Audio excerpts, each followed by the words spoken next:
Hey, champs of Examsnet. Welcome to the question series of Examsnet. Students, you must have explored our website www.examsnet.com. This site is a great place for you to practice your entrance exam question papers because all the papers along with the detailed PDF solutions are available here. Also, you may download our app for the better preparation. The link is available in the description box. So students, I'll be solving JEE Mains 29 Jan 2024 shift one paper. I'll be solving the mathematical part of this particular paper in this video. A very best of luck. Let's start with the question number one. It says in a GP, if in a GP of 64 terms, the sum of all the terms is 7 times the sum of all terms of the GP, then the common ratio of the GP is equal to.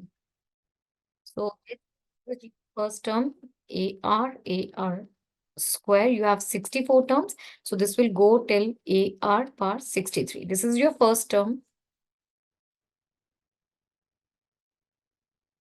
And here is your common ratio. That is R. So according to the question,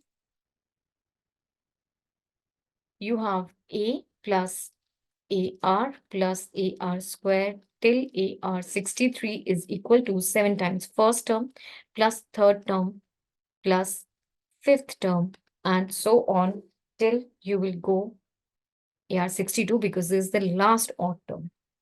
All right. Formula for GP for the finite series is given by A into this upon 1 minus R. So let's write it down. You have A into 1 minus R power 64 because the number of terms this is 64 upon 1 minus R is equal to 7A 1 minus R raised to power 64 upon 1 minus R square. Because here in this series, the common ratio will be equal to R square. Simple as that. Okay. What will happen? This will cancel with this.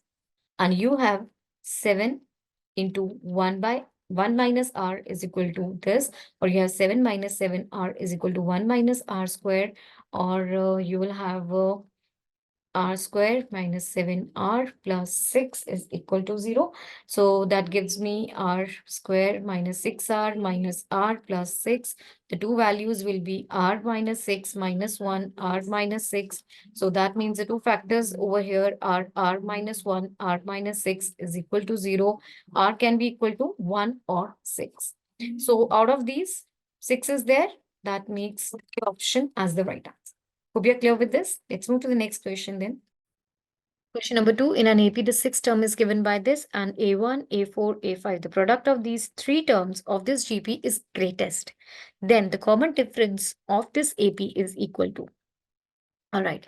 Another term of an AP is given by first term plus N minus 1 into D. So A6 is given by A plus 6 minus 1, that is 5 into D, that is equal to 2. Now the terms of an AP is given by A plus D, A plus 2D, A plus 3D. This is your first, second, third, fourth, fifth term, sixth term. Now you're given that this is equal to 2.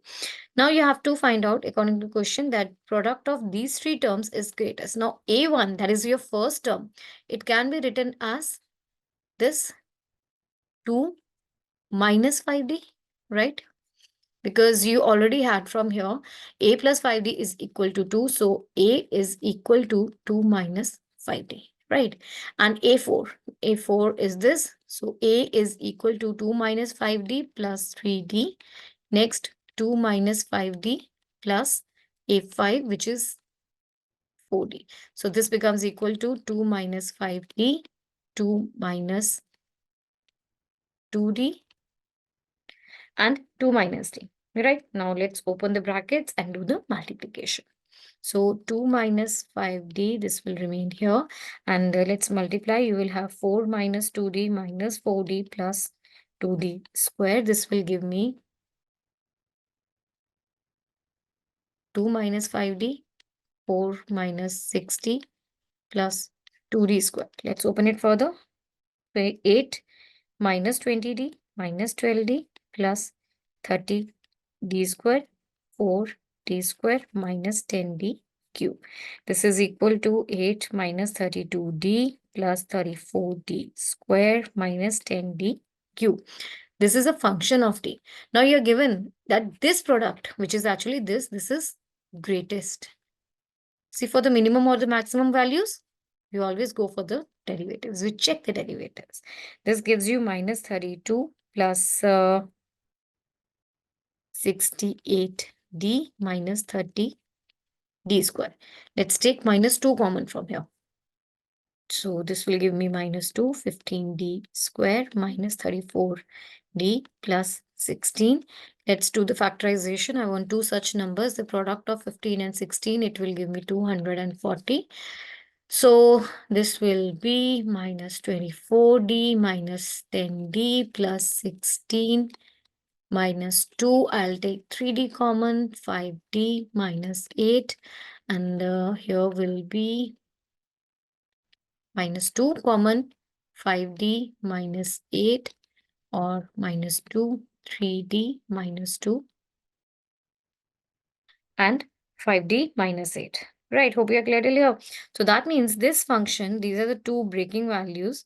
This is your 2 by 3 and 8 by 3. Here is negative, negative and positive. So according to the question, d will be equal to 8 by 5. Right. 8 by 5, this is the one.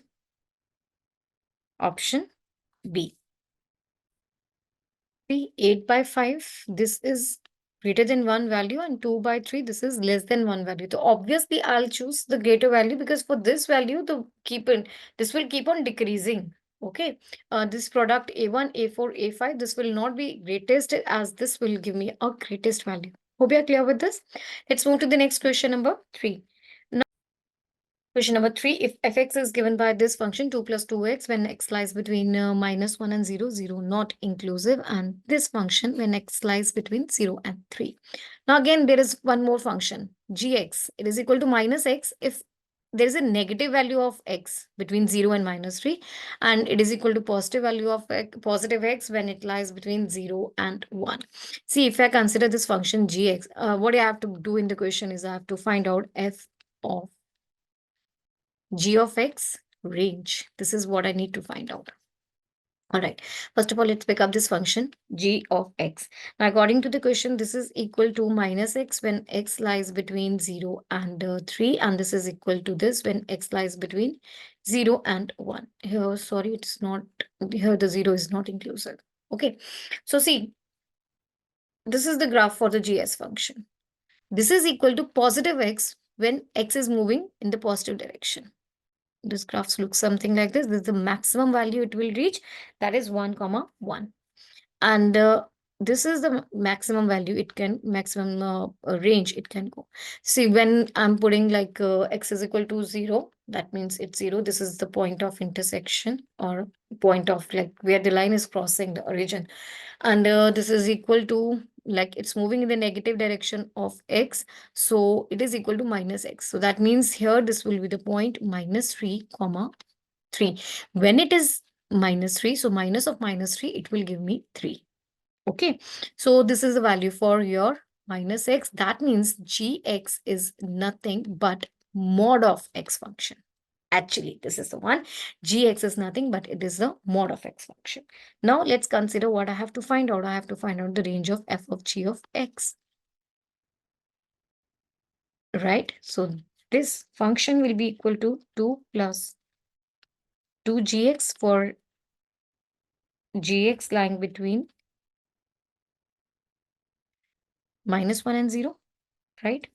And this is 1 minus gx upon 3 for this lying between 0 and 3. Okay. Right. Now let's see how this graph will look like. This is the graph. This is your x and y axis. Now, we have just seen that gx is your mod function. That means this has got to be a positive value only, no negative value exists. So that means this is nothing.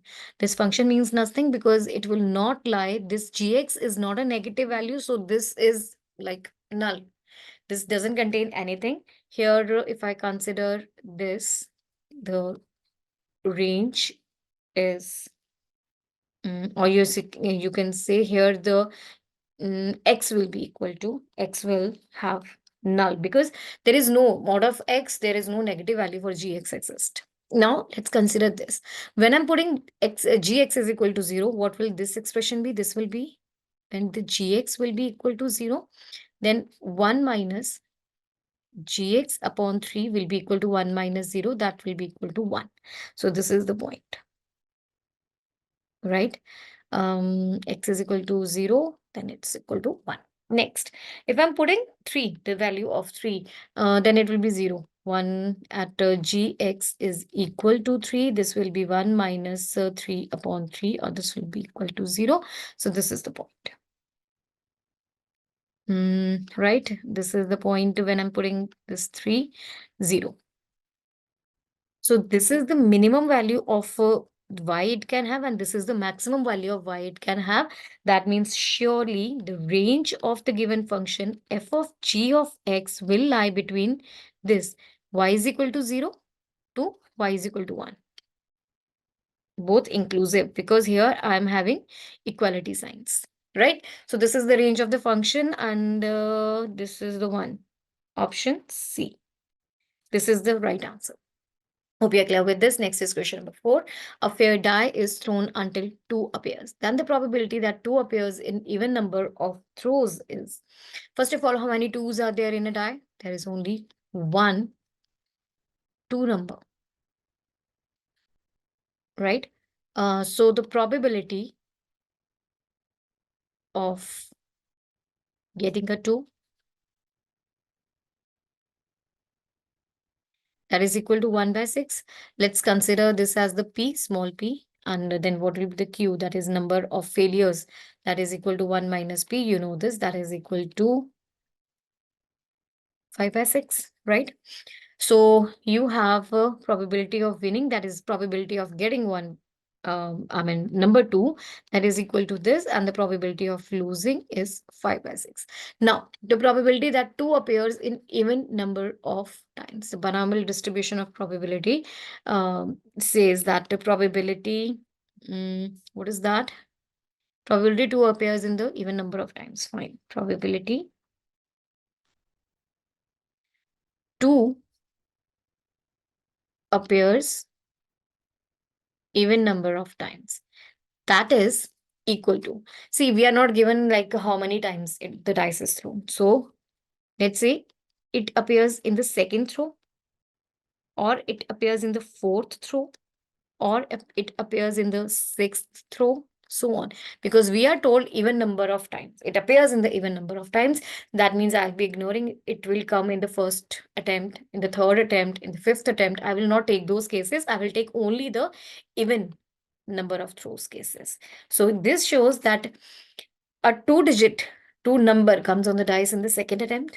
A 2 number on the dice comes in the fourth attempt, and this one shows the 2 number on the dice comes on the sixth attempt, so on. I don't know how many times it will repeat, because we are not given anything like that. Now, P2, this is given by P into Q, plus this is given by PQ cube. This is given by PQ raised to power 5, and so on.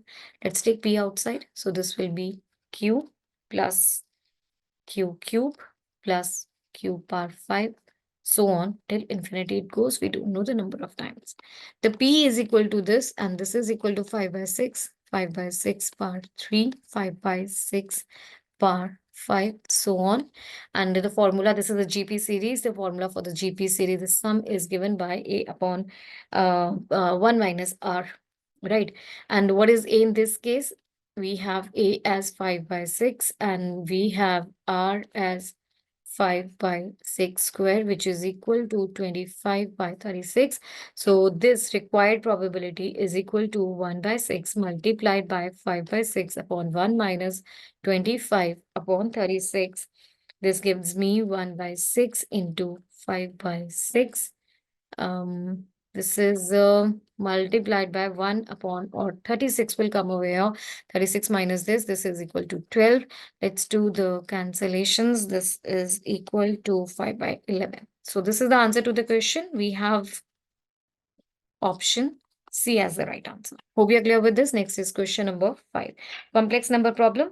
It says Z is equal to this, such that this is equal to this expression. You know, iota is root of -1 and alpha, beta, they are the real numbers. Then the value of alpha plus beta is equal to, you have the complex number as 1 by 2 minus 2 iota, right? And you are given that this is equal to modulus z plus 1 is equal to alpha z plus beta 1 plus iota. And what was z? Let's write it over here. This is 1 by 2 minus 2 iota. Modulus is equal to alpha z. Let's open 1 by 2 minus 2 iota plus b plus beta iota. Okay.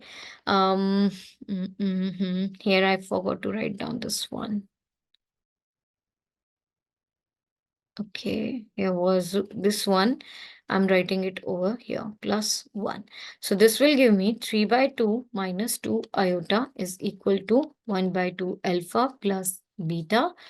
And here will be 2 alpha or beta plus 2 alpha iota. Okay, minus 2 alpha, sorry. Let's write it properly. Okay, plus beta minus 2 alpha iota.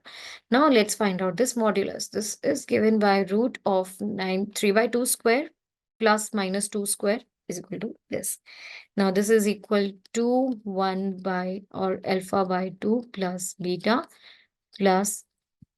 minus 2 alpha into iota.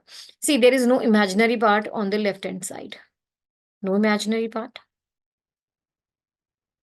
That means this is equal to 0. Equating the real and the imaginary parts, you have alpha by 2 plus beta is equal to, this will give me 9 plus 16 upon 4, which will be equal to 5 by 4. And also from here, I have beta minus 2 alpha is equal to 0. So 2 alpha is equal to beta. Let's fill this thing in this equation. So alpha by 2 plus 2 alpha is equal to 5 by 4. You have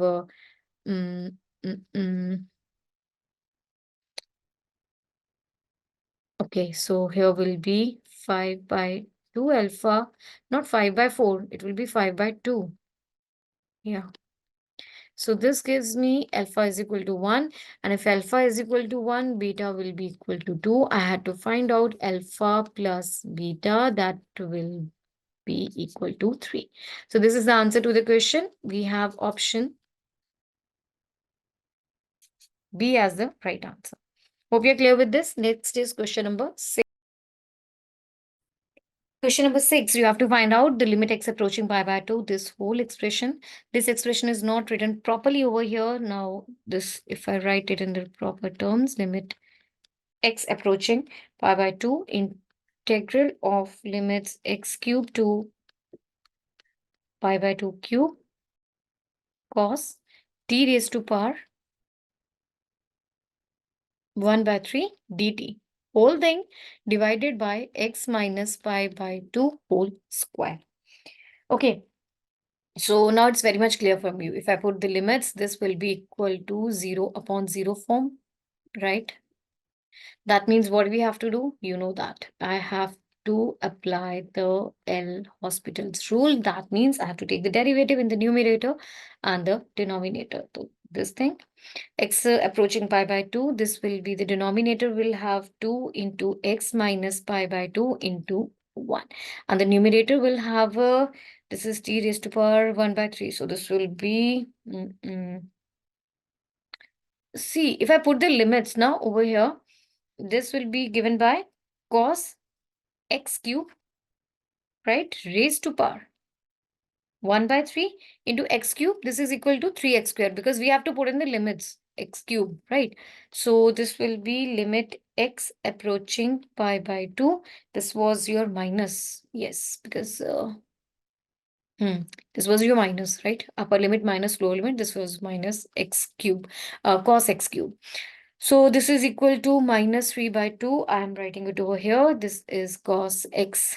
This 3 and 3 will cancel. Under into x square upon 2 x minus pi by 2. So this is, let's write it outside. Limit h approaching 0, except, sorry, x approaching pi by 2 cos x into x square upon this thing. And one thing, I can do it like in two ways. Either I can apply the L Hospital's rule again, because again this is 0 upon 0 form. Or I will do one thing. I'll change it as limit minus 3 by 2 outside. Limit x approaching pi by 2 sine. I can write it like this. Cos as a sine pi by 2 minus x, right? This will be minus because this will lie in the first quadrant. Yeah, it will be minus because here it will be divided by 2 into x bar this. Wait, no minus over here. Yeah, because it will lie in the first quadrant. Yeah. Okay. And hope you are clear till here. This is multiplied by x square. I'm repeating this step now. I have just converted cos x as sine pi by 2 minus x. Nothing else have been done in this step.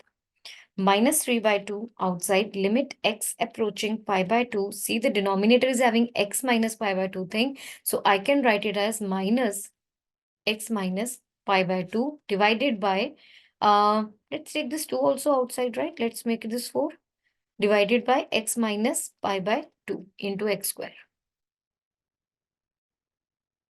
Okay. Yeah. So this is equal to minus 1. Let's put the limits. 3 by 4 into minus 1 into pi by 2 square, which is equal to, see, one thing I have done, why I'm writing, I have already taken this 2 outside. I was taking this 2 extra. No 2 over here, no 2 over here. And then it will remain as 2 and this one also as 2. This will make it 3 by 2 multiply pi square upon 4. This is 3 pi square upon 8. This is the answer to the question. Let's repeat the whole sum once again. First of all, the given statement, it was not written properly.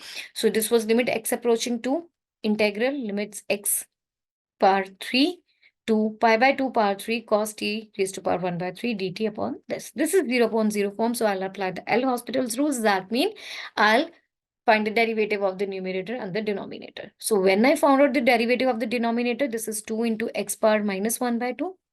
Okay. And the numerator, because this integral will go away, I had to put the limits. And after putting in the limits, this will be minus cos raised to power cos x raised to power 3 raised to power 1 by 3 into the derivative of x cube, which is 3x square. Okay. Now, I have taken this minus 3 by 2 over here. And that is why this 2 was extra. I have cut it down. I have then changed this cos x into sine pi by 2 minus x. I can do this, correct? Why there was a need? Because it was again 0 upon 0 form. There was two ways. You can either apply the L Hospital's rule at this stage, or you can just say cos x is equal to sine pi by 2 minus x. So the numerator, this is sine of some angle divided by the same angle. You know that is equal to 1. Okay, so this will be minus 3 by 2 into minus 1 because I had to interchange this. So minus will come outside. You know one thing, sine of minus a is equal to minus sine a. So this has been used at this step. Okay, so rest is 3 pi square by 8. This is the answer to the question. Option C is the right one. Hope you're clear with this. Next is question number 7. In a triangle ABC, suppose y is equal to x is the equation of the bisector of angle B, and the equation of the side AC is given by this. If you have 2AB is equal to BC, and the point A and B respectively are this and this, you have to find out the value of alpha plus 2 beta. Okay. So let's make the triangle first. Here's your triangle ABC.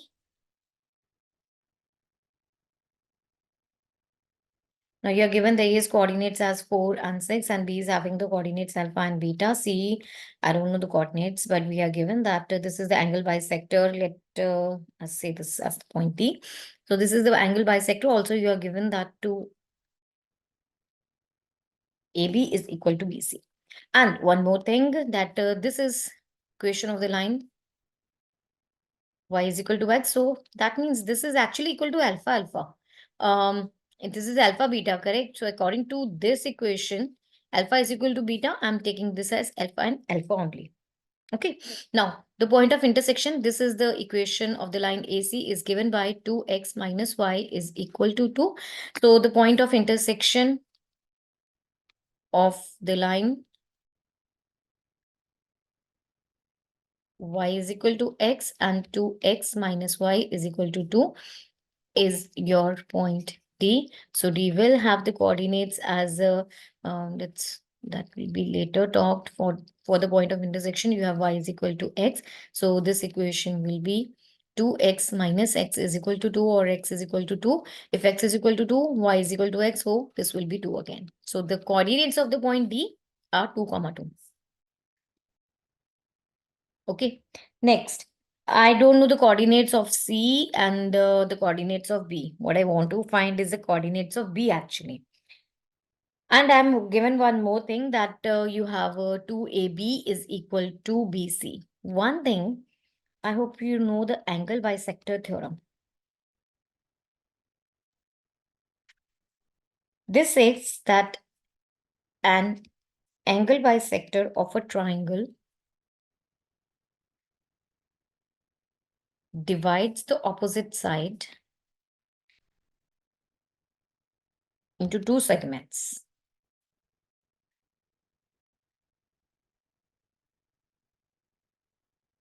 that are proportional to the other two sides of the triangle, that are proportional, not this looks alpha only, that are proportional to other two sides of the triangle. Okay, so that means this AD and DC will have the ratio as same as AB and BC. Let's consider the ratio of AB and BC. You have AB upon BC as 2:1. No, this is 1/2. Okay, so that means you have AD is to DC ratio also equal to, this is equal to AB upon BC ratio, that is equal to 1:2 only. Okay, right. So then that means I got the coordinates of C. I can get the coordinates of C. Let's say they are A comma B. So you have this line A, and here is your point D, which is having the coordinates 2, 2, A is having the coordinates 6, 4, 6, and here's your C, A, B. So it is being divided in the ratio 1:2. Let's find out the coordinates of A from here. So you will have 2 is equal to, this 2 is equal to 1 into A plus 2 into 4, that's 8 upon 2 plus 1. This gives me A is equal to -2. And also you have a 2 is equal to B plus 12 upon 3. So B will be -6. I got the coordinates of B as -2, -6 AB. So C got the coordinates -2, -6. And I have to find out the coordinates of B. That's easy. You're given in the question that 2AB is equal to BC. 2AB is equal to BC, or you have 4AB square is equal to BC square. Let's make the triangle again. Here was the triangle A, coordinates this, B is having the coordinates alpha, alpha, and C is having the coordinates -2, -6. So 4AB will be given by 4AB square will be given by 4 minus alpha square. 6 minus alpha square is equal to alpha plus 2 whole square and alpha plus 6 whole square. This gives me 4, 16 plus alpha square plus, there should be minus 8 alpha, 36 alpha square minus 12 alpha is equal to alpha square, 4 alpha, alpha square, 36, 12 alpha. Here you have 4. This will be 2 alpha square minus 20 alpha plus 52 is equal to 2 alpha square plus 16 alpha plus 40. Hope I have done it right. Okay, so this gives me 8 alpha square minus 2 alpha square minus 80 alpha minus 16 alpha plus 208 minus 40 is equal to 0. 6 alpha square minus 96 alpha plus 168 is equal to 0. Dividing both sides by 6, you have this plus 28. So the two factors will be 14 and 2. This gives me alpha minus 14, alpha minus 14, two factors, alpha minus 2, alpha minus 14. That gives you the value of alpha may be equal to 2 or 14. Okay, right. So if I'm taking the value of alpha as 2 or 14, 2, see, I can't take 2. It's already taken by the D point. So that means alpha is equal to 14 and alpha plus 2 beta becomes, I'll be taking alpha 14 because alpha is equal to 2 is already your point D. So you have to find out alpha plus 2 beta, which is equal to 3 alpha, which is equal to 42. So this is the answer to the question. Let's check. First option starts with the right answer. Hope you're clear with this. Next is question number 8. Let A, B, and C be three non-zero vectors such that B and C are non-collinear. If A plus 5B is collinear with C and B plus 6C is collinear with A, and this is equal to 0, then what is the value for alpha plus beta? First thing, you are given that this is collinear with C. That means A plus 5B vector is equal to C vector, lambda C vector. Let's see, lambda is a constant.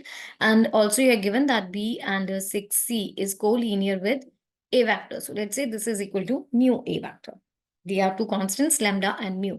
From here, you have A as lambda C minus 5B vector. And from here, you have A as 1 upon mu B plus C vector. That means they both are equal. So from both of them, you have lambda C minus 5B is equal to 1 upon mu B plus 6C vector. Okay. Right. So let's solve this further. Opening it, you have lambda C minus 5B is equal to 6 upon mu C vector plus 1 upon mu B vector. From here, you have lambda is equal to this and minus 5 is equal to this. This gives you mu is equal to minus 1 by 5. And then let's fill in over here. This will be equal to minus 30. I got the value of lambda as minus 30 and mu as minus 1 by 5. These are the two values.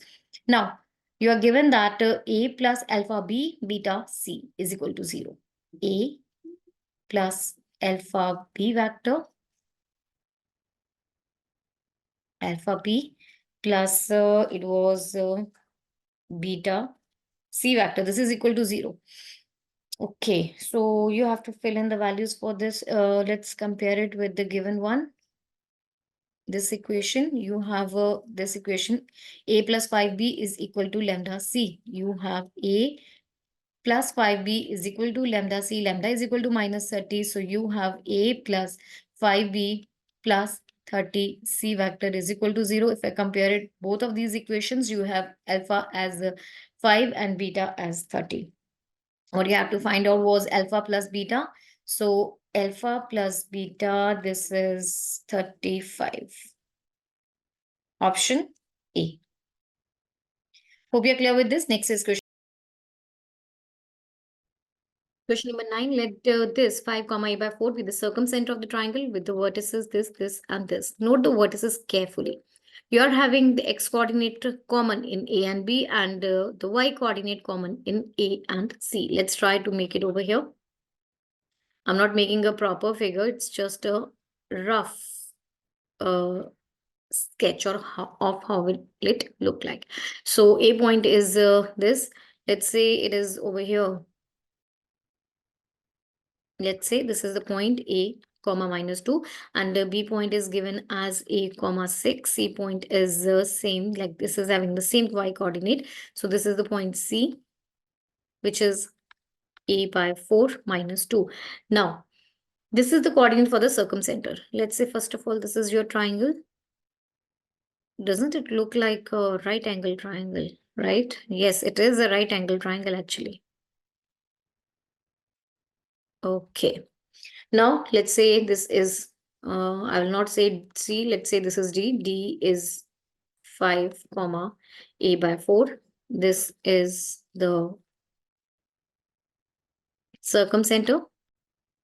To find out to your alpha, beta, and gamma. Alpha is the denoting the circumradius, beta is the area, and gamma is the perimeter of the triangle. I need to have the value of A. Let's go on to find the value of A. See, your ABC is a right angle triangle, right? If it is a right angle triangle, therefore the circumcenter, wait, right angled triangle, therefore circumcenter, that is D, will lie on the hypotenuse, center of, on mid of hypotenuse, which is BC, right? So this is the point D. Now this is the midpoint of BC.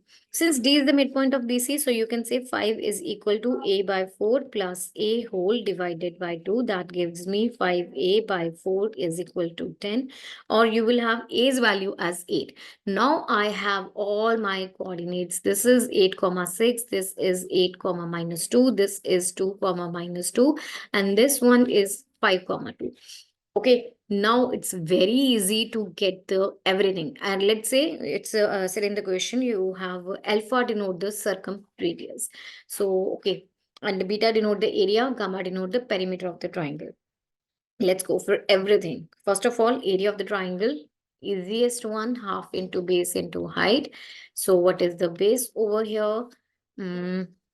Look at AC. What is the AC? This is 2 to 8, right? So this is AC is equal to 6. That is your base. And height. This height is how much? This is 8 plus 8, 16. No, sorry. 6 plus 2, that is 8. All right. So this is this, and you have 3 cut down, 24 units. Yes, you're not given any units, so I will just write down units over here. This is your first answer, that is the area of the triangle. Let's go on to find the perimeter now. It's also very easy. So perimeter is given by AB plus BC plus AC. AB is equal to, how much it is? 8, and that was 6. 8 plus 6, and you have AC, BC. Okay, AC is 6. AB is 8, BC, and this is 6, right? What is BC? This is root of AB square plus AC square. So this is equal to 10. So that makes it 8 plus 10 plus 6, which is equal to 24 units, right? Here we found out the area, so unit square. Right. Now, the last one, you have to find out your circumradius. This was your beta and this was your gamma. Let's find out alpha, which is your circumradius. That is half the hypotenuse. We just solved the hypotenuse. That is your BC. So this is equal to 5. You have to find out alpha plus beta plus gamma. Let's go for this. Alpha plus beta plus gamma, that was equal to Alpha was your this 5 and beta was what was that? Beta was 24 and gamma was also 24. This gives me a total of 53. Okay, so that's it. You have answer to the question option B. Hope you're clear with this. Let's move to the next question then. Then for x belonging to minus pi by 2 to pi by 2, if yx is given by this integral and limit x approaching pi by 2 negative yx is equal to 0, then what is the value of y for pi by 4? Basically, you have to evaluate the function yx. Let's go for this. First is, let's pick up this function. You have yx is given as integral of cosec sx plus sin x divided by cosec x, secant x, tangent x, sine square x dx. Okay. So now this is 1 upon sine x plus, sorry, this was sine only, sine x whole divided by this into this sine cube x upon cos x dx. This is given by, let's take the LCM. This will be sine square x plus 1 upon sine x whole divided by sine power 4x plus 1 upon sine x cos x dx. Yes, it's properly. So this is equal to 1 plus sine, see this and this will cancel, 1 plus sine square x into cos x upon 1 plus sine power 4 x dx. So now I will put sine x is equal to t, that makes cos x dx is equal to dt. So now this expression, this integral, this was y, this y x will be given by integral of 1 plus t square upon 1 plus t power 4 dt. I will write it as this. I can do this, right? Dividing the numerator and the denominator by t square.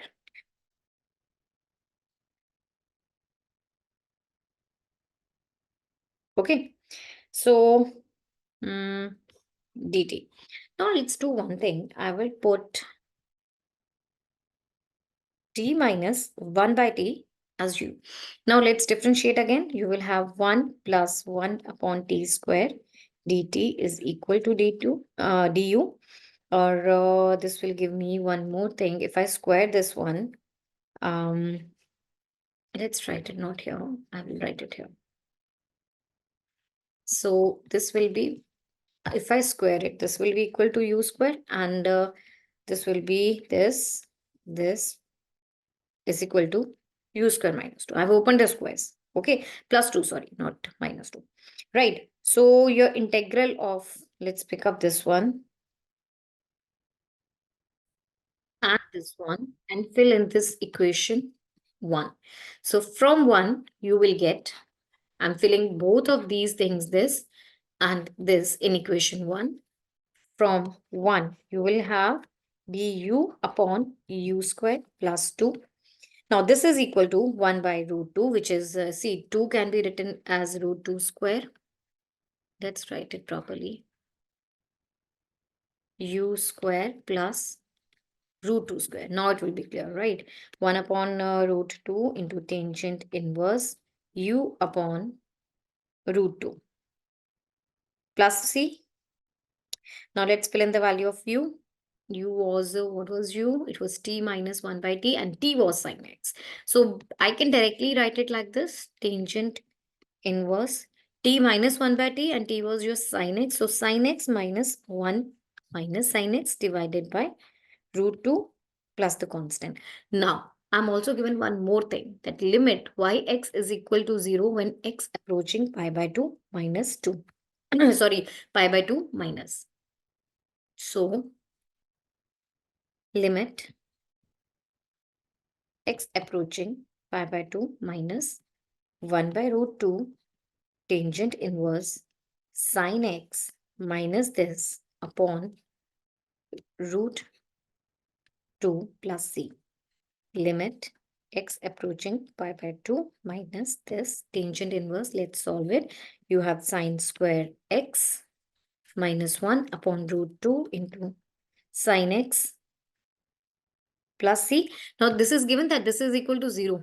Look over here. It's given that this is equal to 0. So this is equal to 0. That gives you c is equal to 0 because this will evaluate to be 0. Okay. So that means your yx is 1 by 2 tangent inverse sine square x minus 1 upon root 2 into sine x. C is 0. What do you have to find out? Y of pi by 4. That will be 1 by root 2 tangent inverse sine square pi by 4. That will be 1 by 2 minus 1 upon sine pi by 2. This will be equal to 1 by root 2. This will cancel. You will have tangent inverse minus 1 by 2. This is the answer to the question. And now let's check. You have this option D as the right answer. Hope you're clear with this. Let's move to the next question then. Question number 11. If alpha, which lies between minus pi by 2 to pi by 2, is the solution of this equation, what is the value for tangent of alpha? See, if alpha is the solution for this equation, then I can rewrite the equation as 4 cos alpha 5 sin alpha is equal to 1. Right? Yeah. Now, what will I do? I'll divide both sides by cos alpha. So this will be, see, as alpha is not equal to pi by 2 because it is greater than pi by 2 and pi by 2 also. So as alpha is not equal because it lies in between both of these values. So we can divide it by cos alpha because alpha is not equal to this. You know, cos pi by 2 is 0. So I can divide it by this, right? This will be 4 plus 5 tangent alpha is equal to secant alpha. So I will write it 4 plus 5 tangent alpha is equal to root of 1 plus tangent square alpha. Let's do squaring on both the sides. You will have 16 plus 25 tangent square alpha plus 40 tangent alpha is equal to this and you will have 24 tangent square alpha, 40 tangent alpha plus 15 is equal to 0. Applying the quadratic formula, you have tangent alpha is equal to, this is given by like here the variable is tangent alpha. So this is given by minus b plus minus root of b square minus 4ac upon 2a. So this will be minus 40 plus minus root of 40 square 1600 minus 4 into a into c divided by 2a, which is 24. So minus 10, this will be plus minus 10 divided by 12 or yeah, let's leave it here only because I have the option such. So this will be C option, right? Hope you're clear with this. C, I've done it correct. Question number 12, a function y is equal to fx satisfies this equation. Fx into sine 2x plus sine x minus 1 plus cos square x into f dash x is equal to 0 with the condition f of 0 is equal to 0. Then what is the value for f of pi by 2? Let's write down you are fx is equal to y. So I will write it as y into sine 2x plus sine x minus 1 plus cos square x into dy by dx is equal to 0. I can write it as 1 plus cos square x into dy by dx minus sine 2x into y is equal to sine 2x. Dividing both sides by 1 plus cos square x, you will have dx by dy minus sine 2x upon 1 plus cos square x into y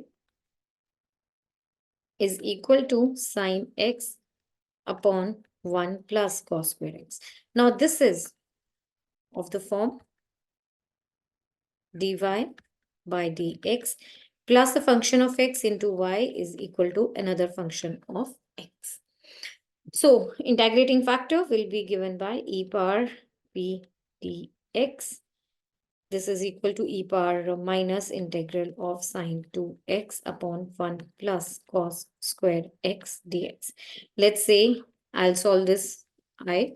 Let's say this is equal to I sine 2x upon 1 plus cos square x. Now let's put cos x is equal to t. This will give you minus sine x dx is equal to dt. So this function sine 2x can be written as 2 sine x cos x upon 1 plus cos square x. So this integration, this will be, this was this. This will be equal to minus, I'll take outside 2 t into dt. Yeah, divided by 1 plus t square. Hope you're clear till here. Again, let's put 1 plus t square as u. So you will have 2t into dt is equal to du. This will be equal to integrating factor. This will be equal to minus du upon u, and this is equal to minus natural log of u, or u was equal to 1 plus t square minus t square was equal to 1 plus cos square x, right?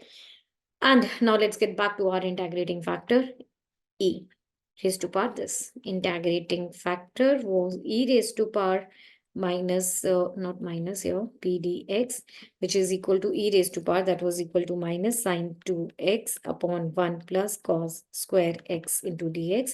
Now this is equal to this, we solved, right? This is the whole starting from here until here, we have just solved integration of sine 2x upon 1 plus cos square x. That comes out to be minus log of 1 plus cos square x. So this is equal to e raised to power log of 1 plus cos square x. This is equal to this. So your integrating factor comes out to be 1 plus cos square x, right? So y into integrating factor is equal to qx if dx, or this is y plus cos square x is equal to integration of sine x upon 1 plus cos square x into 1 plus cos square x dx. You have y into this is equal to integration of sine x will give you minus cos x plus c. And you are given in the question, remember this, f of 0 is equal to 0. So this is your f of x is equal to y, and you are given f of 0 is equal to 0. That means when x is equal to 0, you have y is equal to 0. So 0 is equal to minus 1 plus c. That gives you c is equal to 1, because cos of 0 is equal to 1 and minus cos of 0 will be minus 1. So we get the value of c as 1. So that means this equation will become y into 1 plus, here was cos square x is equal to minus cos x plus 1. Now, what you had to find out in the question was, to find was f of pi by 2, f of pi by 2. So, you will have y into cos, y into 1 plus cos square x. This is y into 1 plus cos square pi by 2 is equal to minus cos pi by 2 plus c. That's 0. That's 0. So you have y. Oh, sorry. C was equal to 1, right? So I'll write it 1 only.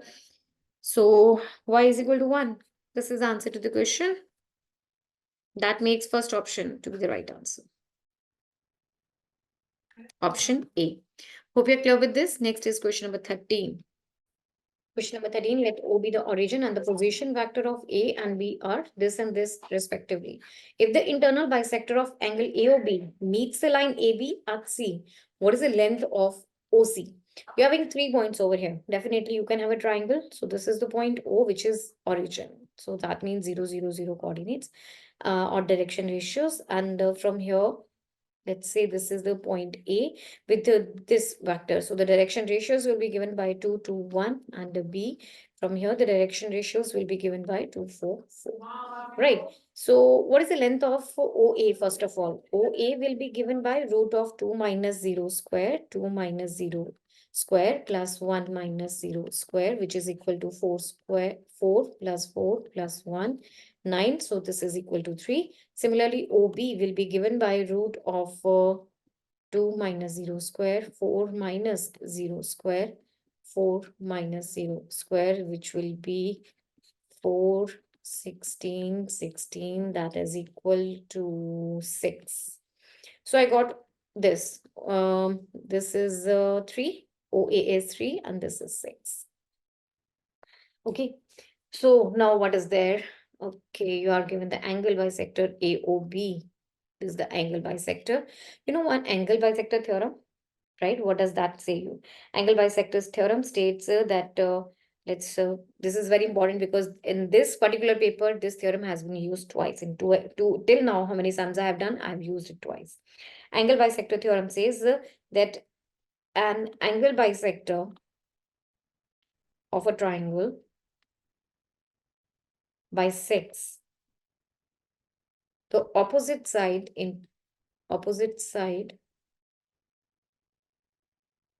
in two segments that are proportional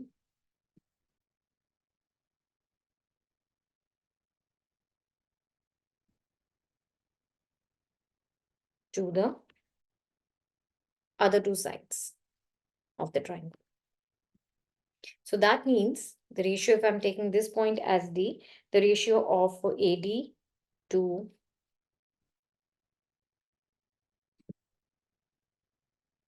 the ratio of AD to DP is equal to OA to OB. And this is 3, this is 6, this is 1:2. So that means AD ratio DP is equal to 1:2. Okay, and that means I have this is 1 and this is 2. Let's find out the coordinates of D using the distance formula. I can do this. So here was your A with the 2, 2, 1. And this was your B, 2, 4, 4. Here was your D. So this was the ratio 1:2. So D will be given by, now pay attention, this would be 2 plus 4 upon, or I'll write in the vector form directly, right? Anyways, it's okay. So this is 2 plus 4 upon 3, and this will be 4 plus 4 upon 3. Then it will be 4 plus 2 upon 3. So that's 2, 8 by 3, and 2. So this is your coordinate for D. Okay. Now, what do you need to find out in the question? Let's get back. So this is, I got the coordinates for D. Then the length of OC. I have O, I have the, okay, C. This is supposed to be point C according to the question. And then you have to change everything. This is C. And you have to find out the OC length. The OC will be given by root of O is origin.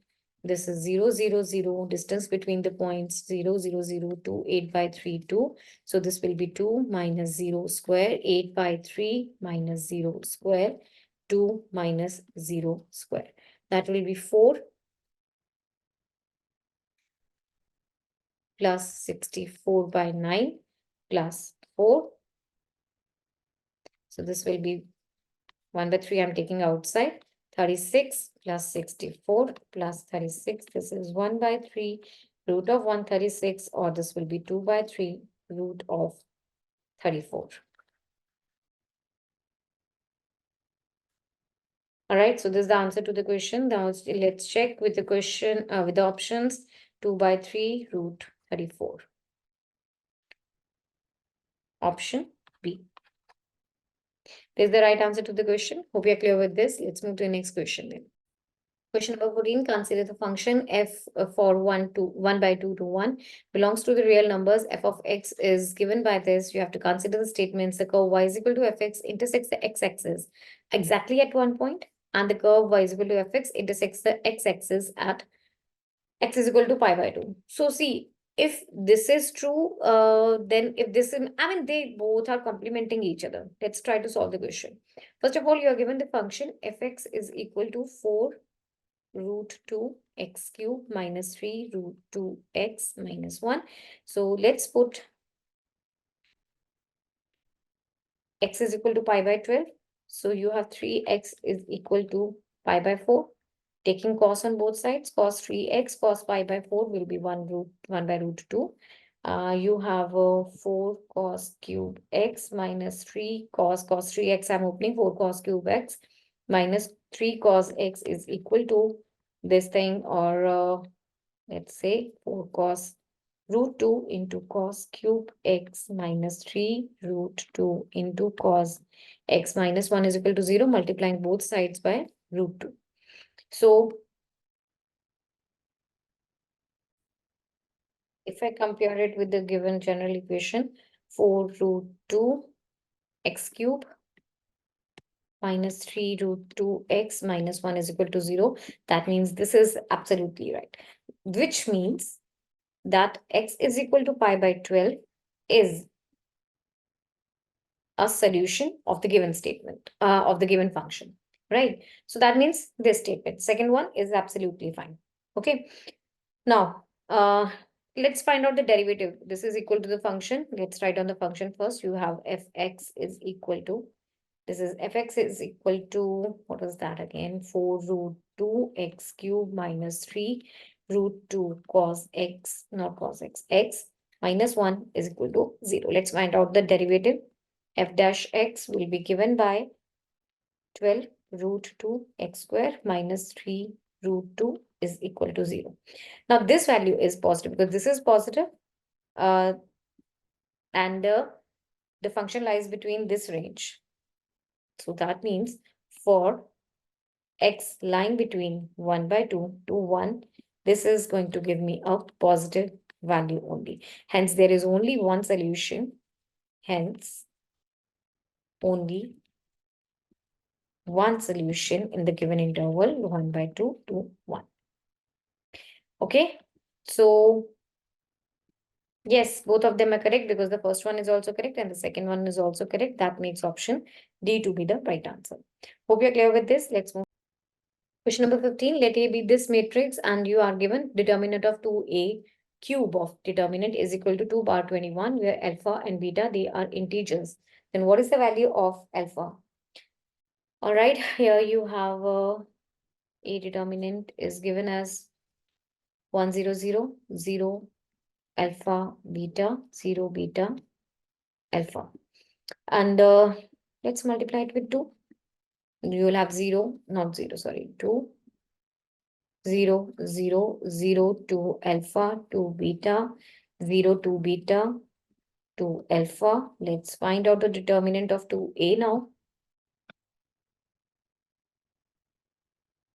This will be 2 0 0 0 0 2 alpha 2 beta 2 beta 2 alpha. This is 2 into 4 alpha square 4 beta square. So 2A determinant 2 4 alpha square 4 beta square. Let's do the cube now, both sides. You will have, now this is given in the question that this is equal to 2 power 21. This is 2 power 3 4 alpha square 4 beta square. Not here. Okay. This whole cube is equal to 2 power 21, 2 power 3, and this will be 2 power 18. We'll be left with 2 power 18. And now let's take 4 outside common. So this will be 4 cube alpha square minus beta square whole cube. This will be 2 power 18. This is 2 power 6 alpha square beta square cube is equal to 2 power 18. This will cut at 2 power 12. So you will have alpha square minus beta square is equal to third cube of this. This is equal to 2 power 12 upon 3, or this is equal to 2 power 4. So you have alpha square minus beta square is equal to 16. Now, see, you are given the question that they are integers, alpha and beta, they both are integers. That means the only possible value, because you are having square of them. So the only possible pair for alpha and beta will be pair of alpha and beta will be 5 and 3.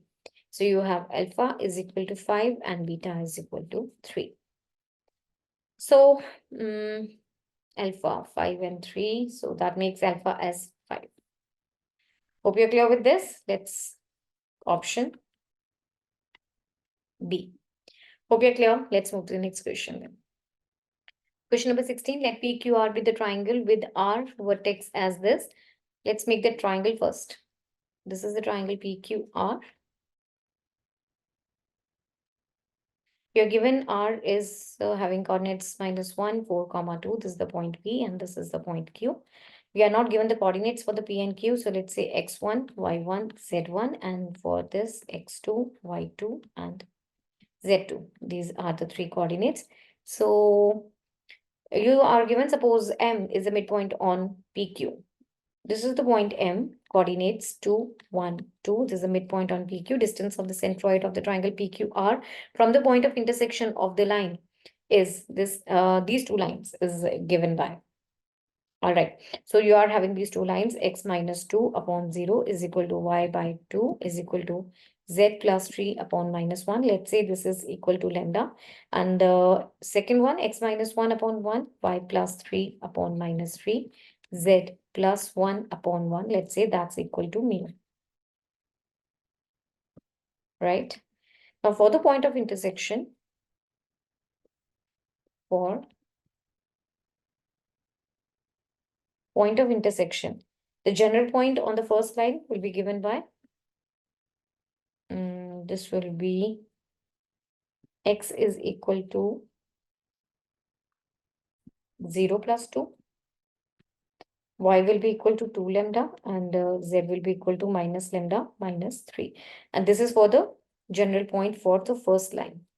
Let's say this is the first and second line.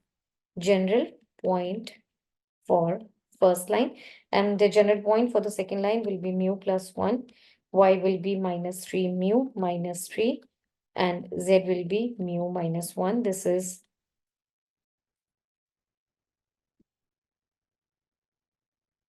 general point for the second line. So if I combine both of them, mu plus 1 will be equal to 2, which will give me mu is equal to 1. And from here, minus 3 mu minus 3 is equal to 2 lambda. This will be minus 3 is equal to 2 lambda, or lambda will be equal to minus 3. I got the value for mu and lambda 3. Therefore, the point of intersection of these 2 lines, point of intersection of these lines will be given by, that was from here, it was mu plus 1, which is 2.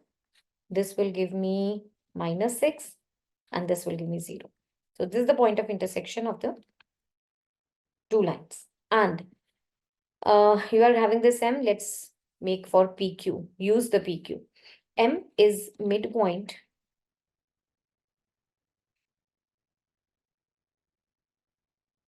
on PQ. So that means x1 plus x2 upon 2 will be equal to 2. Y1, Y2 upon 2 was equal to 1, and Z1 plus Z2 upon 2 was equal to 2 again. This gives me x1 plus x2 is equal to 4,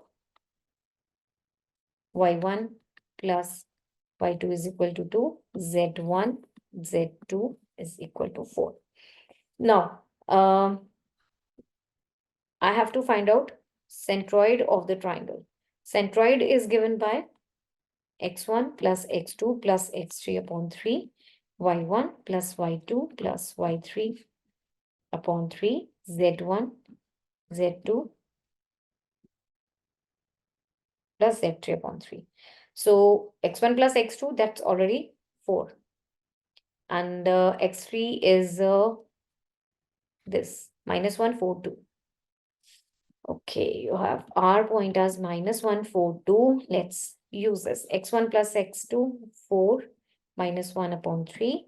This will be 2 minus plus 4 upon 3.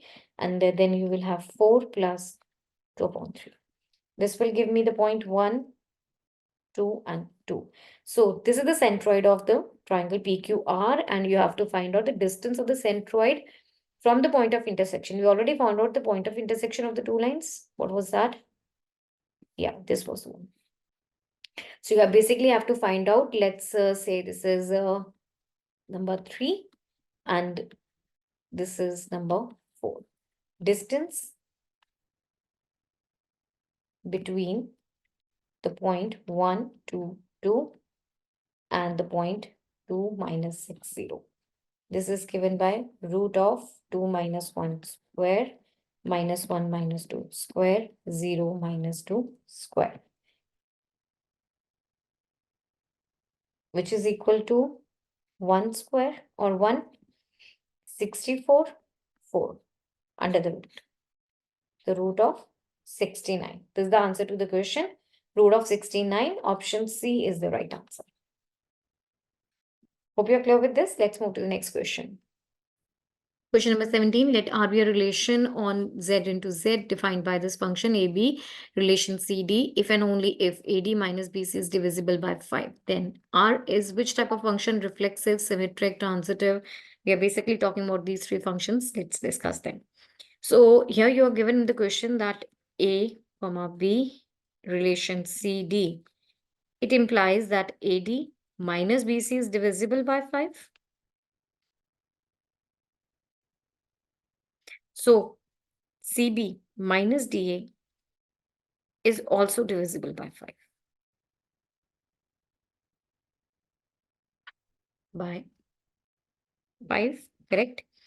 That means a relation exists between CB relation AB. So that means R is a symmetric relation.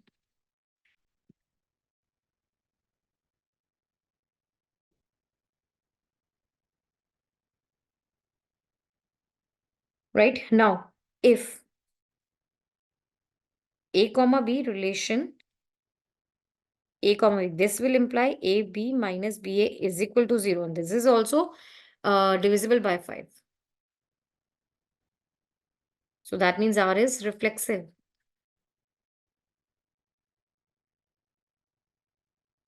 Now, if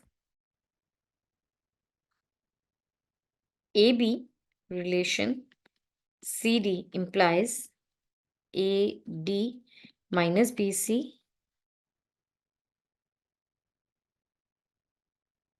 is divisible by 5 and CD relation EF CF minus DE is divisible by 5. So AB relation EF will be equal to AF minus BE. This needs to be multiple of 5. So let's say AD minus BC is equal to 5K1 and CF minus DE is equal to 5K2, 5, yeah. And let's multiply it with A. So you will have A, F, D, sorry, A, it will be multiplied with first one, multiplied with F minus B, C, F is equal to 5FK1. And you have B, C, F multiplied with B minus B, D, E is equal to 5B, K2. So this implies that I'm taking D common, AF minus AE is equal to 5 taking common FK1 plus BK2, right? Adding both of them. But if D is equal to 0, then there can't be. If B is equal to 0, then there can't be, wait. Then AF minus BE, there can't be AF minus BC such that it's not divisible because it's not divisible by 5. So that means this is not transitive. For example, if I take AB as 6, 1 and CD as 0, 0, AF as 1/7. Okay, so that means it's reflexive, it's symmetric, and not transitive. Option question number 18, if the value of this given integral is equal to this, then you have to find out the value of a. Let's write down the given integral. This is limits minus pi by 2 to pi by 2 x square cos x divided by 1 plus pi raised to power x plus 1 plus sine square x divided by 1 plus e power sine x raised to power 2023 dx. I'll be applying the King's rule over here.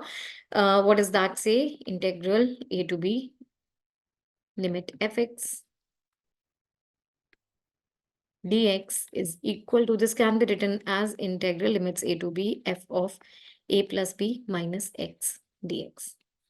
Okay, so let's solve this integral now further. This will be given by limits minus pi by 2 to pi by 2 x square. So this will be minus pi by 2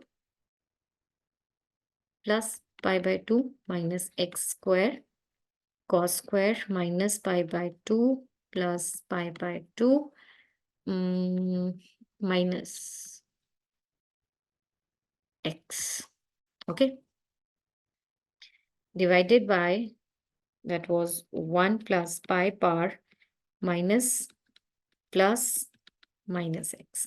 This was plus 1 plus sine square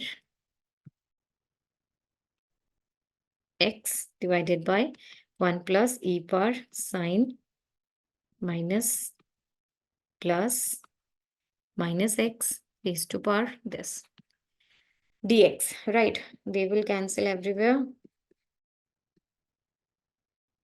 So this will be equal to limits minus pi by 2 to pi by 2. This will be given by minus x square. This will be x square, and cos, this will be cos x only, cos square x only. This will be 1 plus pi part this plus 1 plus sine square x whole divided by 1 plus e power sine, and this will be minus sine x power 2023. Okay, dx. Now this was your I, and this was also your I, the first one, right? This is, let's say 1, and this is 2. Now adding 1 and 2. I have applied what? King's rule over here.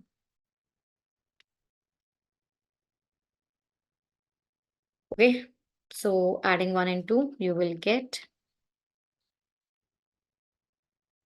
2i is equal to integral limit minus pi by 2 to pi by 2.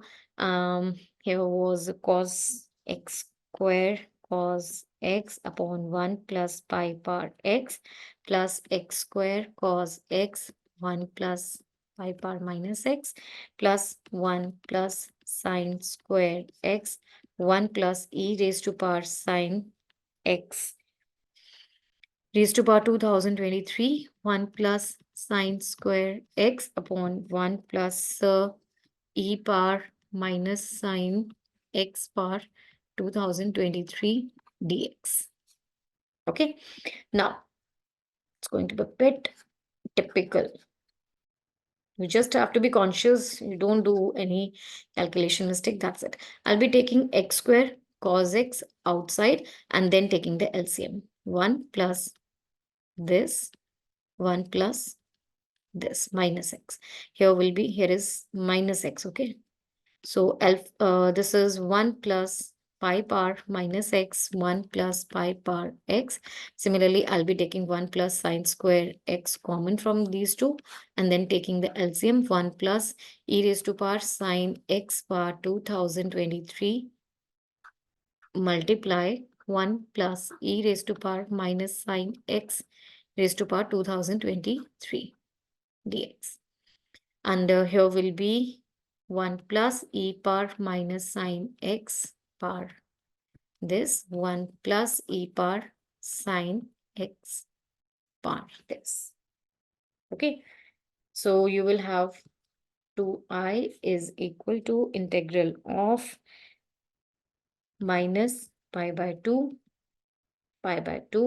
x square cos x. This will be 2 plus pi power x plus pi power minus x. Let's do multiplication over here. This will be 1 plus pi power x, this plus 1 plus 1 plus sine square x. Again, this will be 2 plus e power sine x power this plus e power minus sine x power this whole divided by 1 plus e power sine x 2023 e power minus sine x power 2023 plus 1 dx.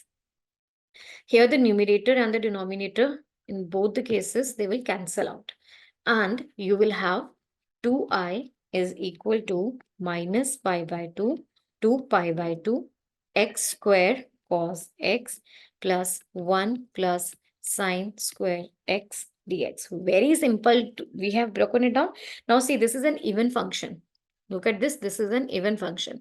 I can write it like this. 2I is equal to twice. Limits will be now 0 to pi by 2 x square cos x plus sine square x plus 1 into dx.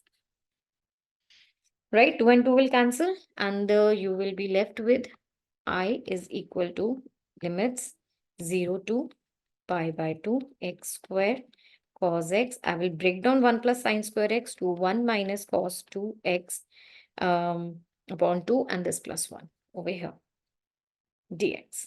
So this will be integral 0 to pi by 2 x square cos x 1 by 2 plus 1. This will give me 3 by 2 minus cos 2x upon 2 dx. Okay. Hope you're clear till here.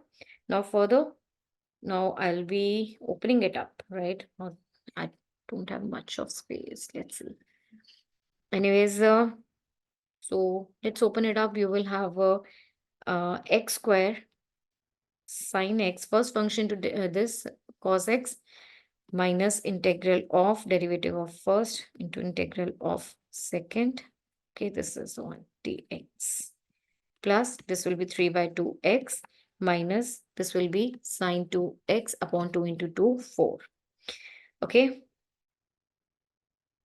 So this will give me x square sine x minus, again I'll be using integration by parts over here. This has been solved using integration by parts.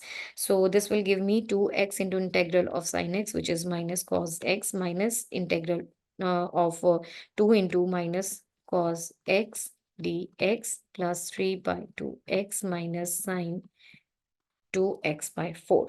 Or you will have this as x square sine x plus 2x cos x minus 2 sine x plus 3 by 2x minus sine 2x upon 4. Now let's fill in all the limits, because here you were having the limit, and for those I'm not going to write everywhere, so I'm just writing the limits over here. Okay, so here was also your limits everywhere. All right, so let's fill in now. I'll be filling x is equal to pi by 2. So this will be pi square upon 4. Sine pi by 2 is equal to 1 plus this will be pi and this will be 0 minus 2 into 1 plus 3 by 2 into pi by 2 minus sine pi, this will be 0. Okay, so this will be equal to pi square by 4 plus 3 pi by 4 minus 2. That's it. Now compare it with the general equation which was given. Pi by 4, pi a. Okay, let me write it down. This was your general equation. Pi by 4, pi plus a minus 2. So this is equal to pi square by 4 plus a into pi by 4 minus 2. That gives me a as 3. So lengthy question just to find out the small value of A as 3, right? Okay. So this is your answer. Option A. Hope you're clear with this. Let's move to the next question then. Next is question number 19. Fx is equal to this function. Typical looping 2 power x plus 2 power minus x tangent x multiplied by this expression divided by 7x square plus 3x plus 1 cube. You have to find out the value of first derivative of f at x is equal to 0. So you are having fx as this function. Can I say, let's say fx is equal to tangent of x into g of x, where gx is 2 power x plus 2 power minus x multiply tangent x square, tangent inverse this function divided by 7x square, this whole thing, right? So let's find out the derivative of the f function. F dash x will be given by secant square x into first function of derivative of second plus second function into derivative of first, like this. And what you have to find out is f dash 0. That gives me secant square 0, g of 0, tangent of 0, g dash of 0. So this is nothing but tangent of 0. This is nothing but g of 0 only, because this is equal to 1 and this is equal to 0. So this is nothing but g of 0 only. So your g function was gx was 2 power x, 2 power minus x into root of tangent inverse x square minus x plus 1 divided by 7x square 3x plus 1 whole cube. So let's find out g of 0. 2 power 0, 2 power 0, root of tangent inverse 1 divided by, okay, this will be 1 only, cube, right? So this will be 2 into tangent inverse 1, which is pi by 4 under the root upon 1. That's it. So this 2 and 2 will cancel and root of pi will be the answer. Such a typical question looking, but the answer was so easy if you just use something which is, I convert the whole function into product of the two functions. So the answer to the question is option C. Okay. Hope you're clear with this. Next is question number 20. It says let A be the square matrix such that A into A transpose is equal to identity matrix. Then half of A into A plus A transpose square plus A minus A transpose square is equal to. Let's say this is equal to B. Okay. And let's open it up now. Now this B can be written as half of A, this is outside, A square plus the transpose of A square, A into A transpose plus A transpose into A plus A square, A transpose square, A into A transpose minus A transpose into A. Okay, hope you're clear till here. I've just opened the brackets. Now, after doing this will be half into A will be outside. This will be A square and A square. 2A square, similarly 2A transpose square. Plus this will cancel. So I think that's it. Okay, that's it. So this is equal to A I'm keeping outside, and this will be A square plus A transpose into A transpose, or just A transpose square. Okay, and you are given that A into A transpose is equal to identity matrix. Let's open it up then.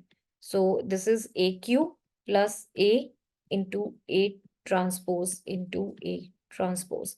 This is equal to identity matrix in the question. So this is AQ plus identity matrix into A transpose, which is nothing but AQ plus A transpose. So this is the answer to the question, and the option is the correct one.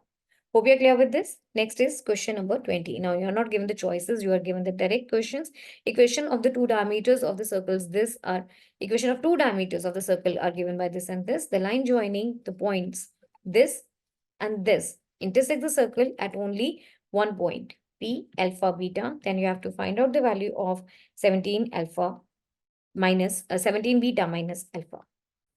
You are given that these two are the equation of two different diameters, and you must know that the point of intersection of them will give you the center of the circle. So this is the first line, 2x minus 3y is equal to 5, and the second line, 3x minus 4y is equal to 7. Let's do one thing. I'll multiply this with 3 and this with 2. So this equation will be 6x minus 9y is equal to 15, and 6x minus 8y is equal to 14. Minus, plus, minus. They will cancel. Minus y is equal to 1, or you have y as minus 1. Let's fill in to get the value of x. 2x minus 3y is equal to 5. So you have 2x plus 3 is equal to 5. That gives you x is equal to 1. That means you got the center of the circle as the point of intersection of the diagonals, diameters. So this is 1 comma minus 1. This is the center, 1 minus 1. Again, you are given that the line joining these 2 points intersects the circle at only one point, P alpha beta. So let's find out the line, equation of the line first of all, which is joining these 2 points. So this was, you can say, first phase of this question. Second phase, you are given the 2 points as minus 22 by 7 minus 4 and minus 1 by 7, 3. Let's find out the slope, equation of the line general, right? Equation of the line joining these 2 points. This is given by y minus of minus this plus 4 is equal to the slope. Now slope is given by minus 4 minus 3 divided by minus 22 by 7 plus 1 by 7 into x minus minus plus 22 by 7. This is the equation of the line. So using the formula y minus y1 is equal to m into x minus x1. M is the slope of the line. x1, y1 are the any one of the 2 points, and I have taken this point. Okay, so you have y plus 4 is equal to, this will be minus 7 into minus 7 upon minus 21 divided multiplied by this, or this will be y plus 4 multiply, this will cancel, and 7 by 3 x plus 22 by 7. So this is 3y plus 12 is equal to 7x plus 22, or you have 3y 7x minus 3y plus 10 is equal to 0. This is equation of line that cuts the circle. And we already had the center of the circle at 1 minus 1. This was your center of the circle. So now let's find out the radius of the circle. Radius will be the perpendicular distance between this point and the given equation of the line. So radius is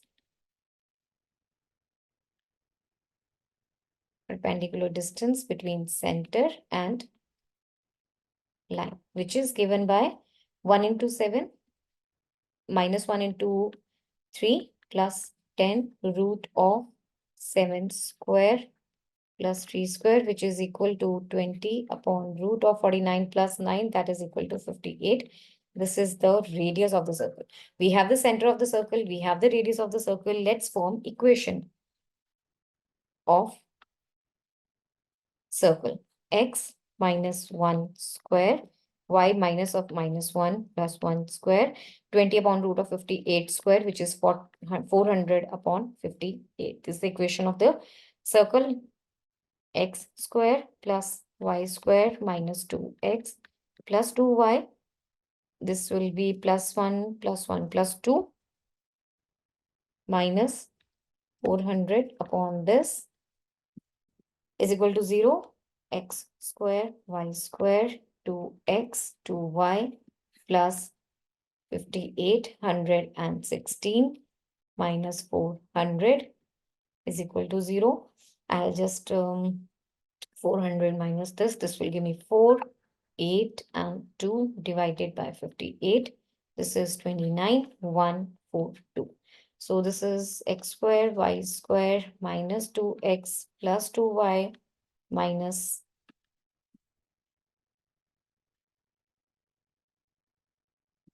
142 upon 29 is equal to 0. Now, it is said that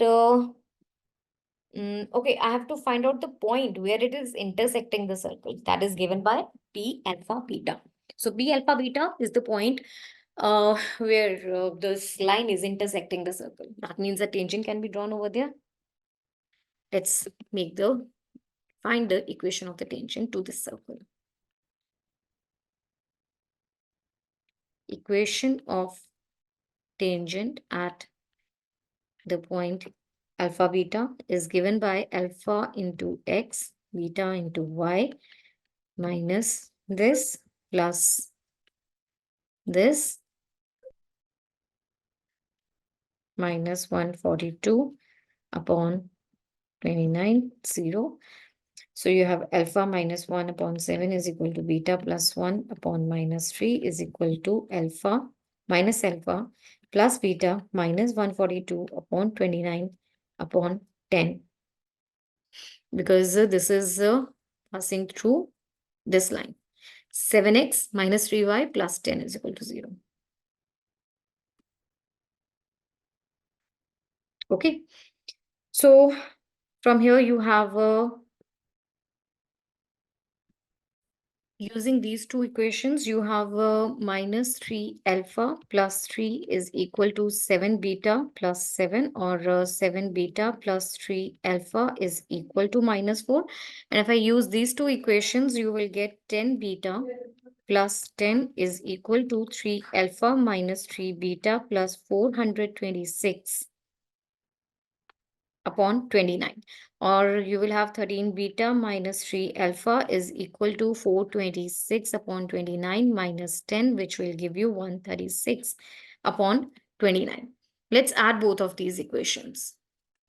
To get the value of alpha and beta, you have a 7 beta plus 3 alpha is equal to minus 4. Also 13 beta minus 3 alpha is equal to 136 upon 29. These two will cancel, and you will have here 20 beta is equal to minus 4 plus 136 upon 29, or this will give me 49, this will 116 minus plus 136 upon 29, or this will be 20 upon 29. That will give me beta as 1 upon 29.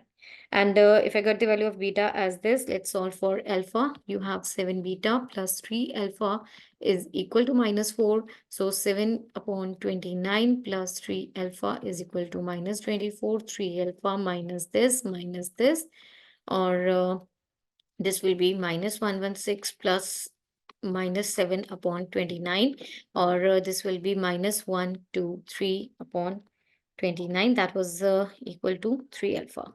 This is gonna give me 41. So alpha is equal to minus 41 upon 29. And you got the beta value as this, alpha value as this. You had to find in the question 17 beta minus alpha. So this will be 17 upon 29 plus this thing, which will give me 8 and 5 upon 29. That is equal to 2. So this is the answer to the question 2. Hope you're clear with this. Question number 22, all the letters of the word G20 are written in all possible ways without meaning. And these words are written in the dictionary. What is the serial number of this particular word? See, in the dictionary, you know, they are placed alphabetically like A, B, C, D and all that. So if I see the word G20, the one words which will be coming before them, because I have to find out the number of this word G20, So I have to count all the words which come before this.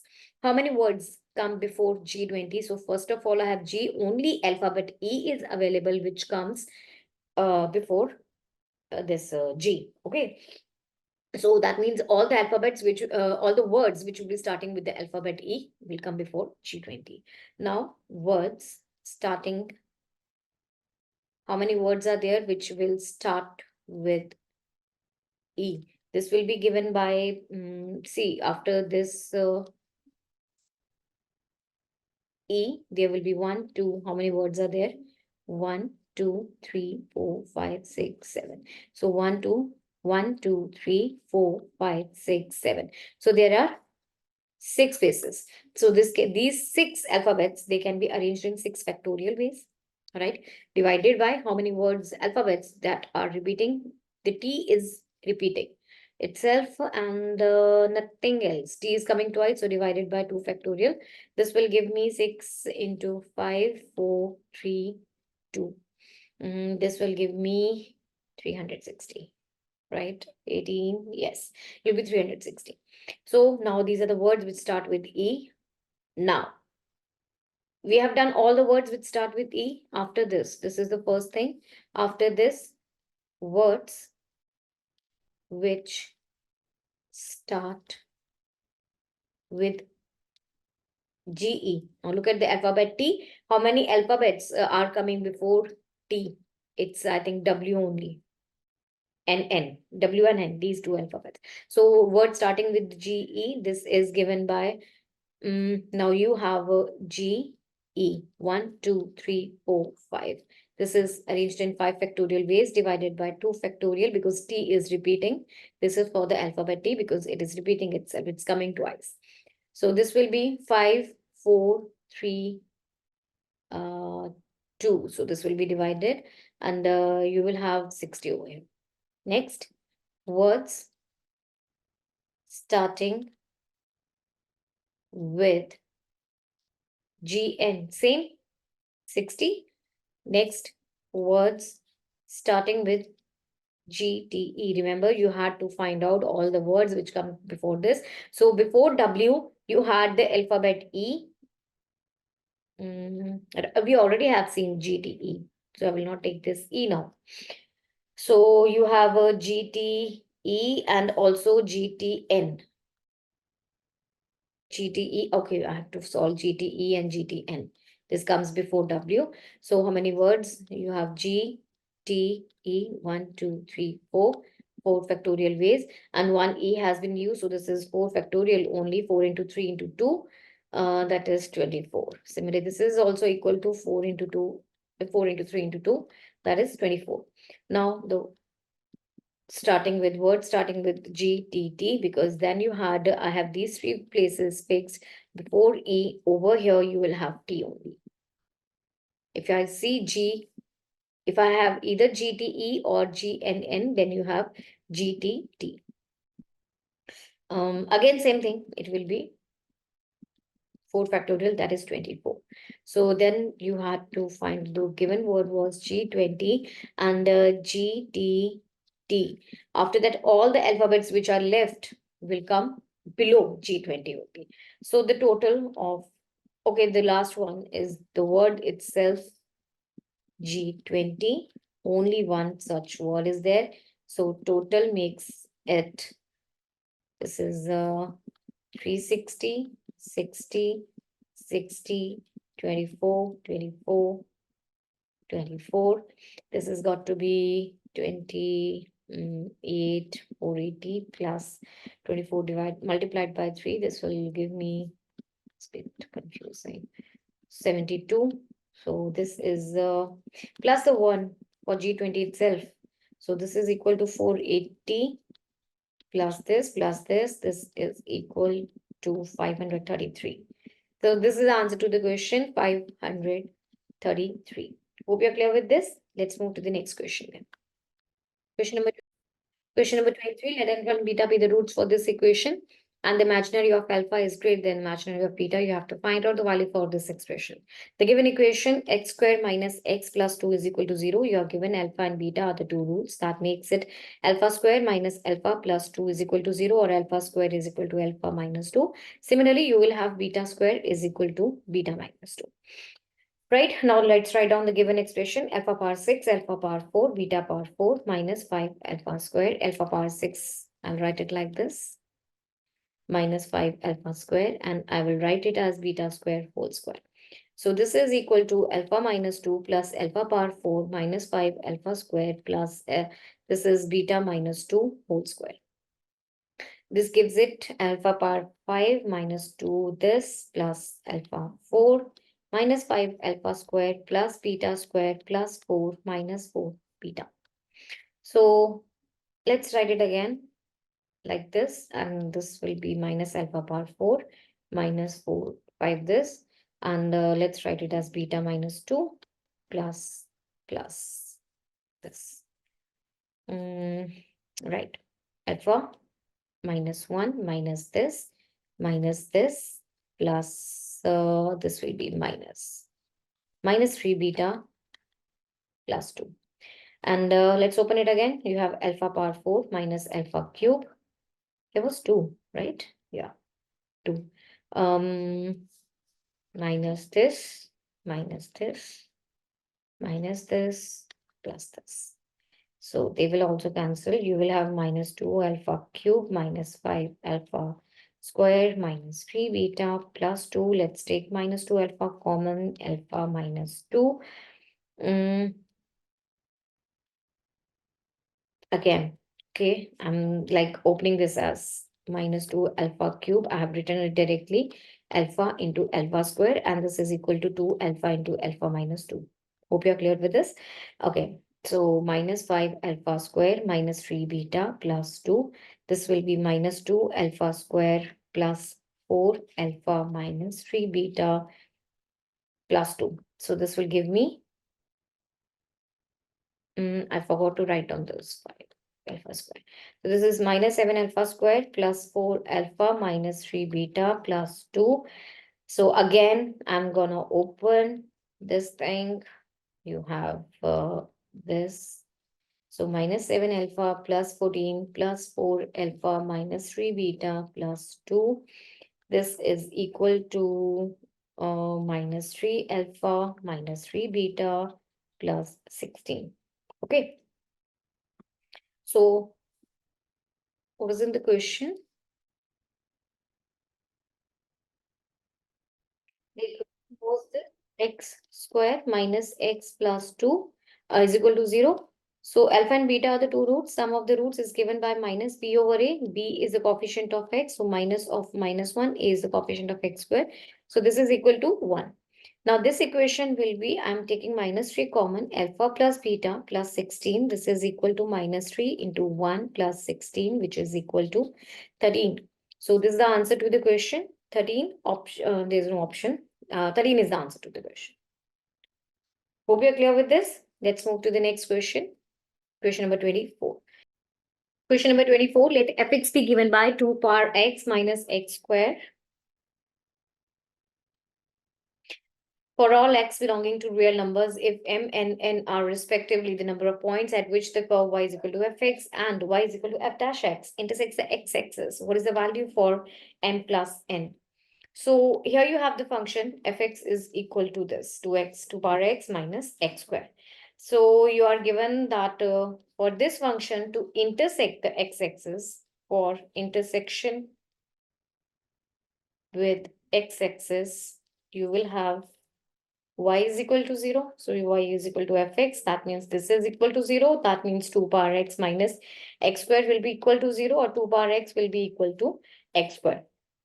Now you're given over here that m is the number of point where y is equal to 0. So to understand the problem, you know the best way, plot the graph. Let's do this.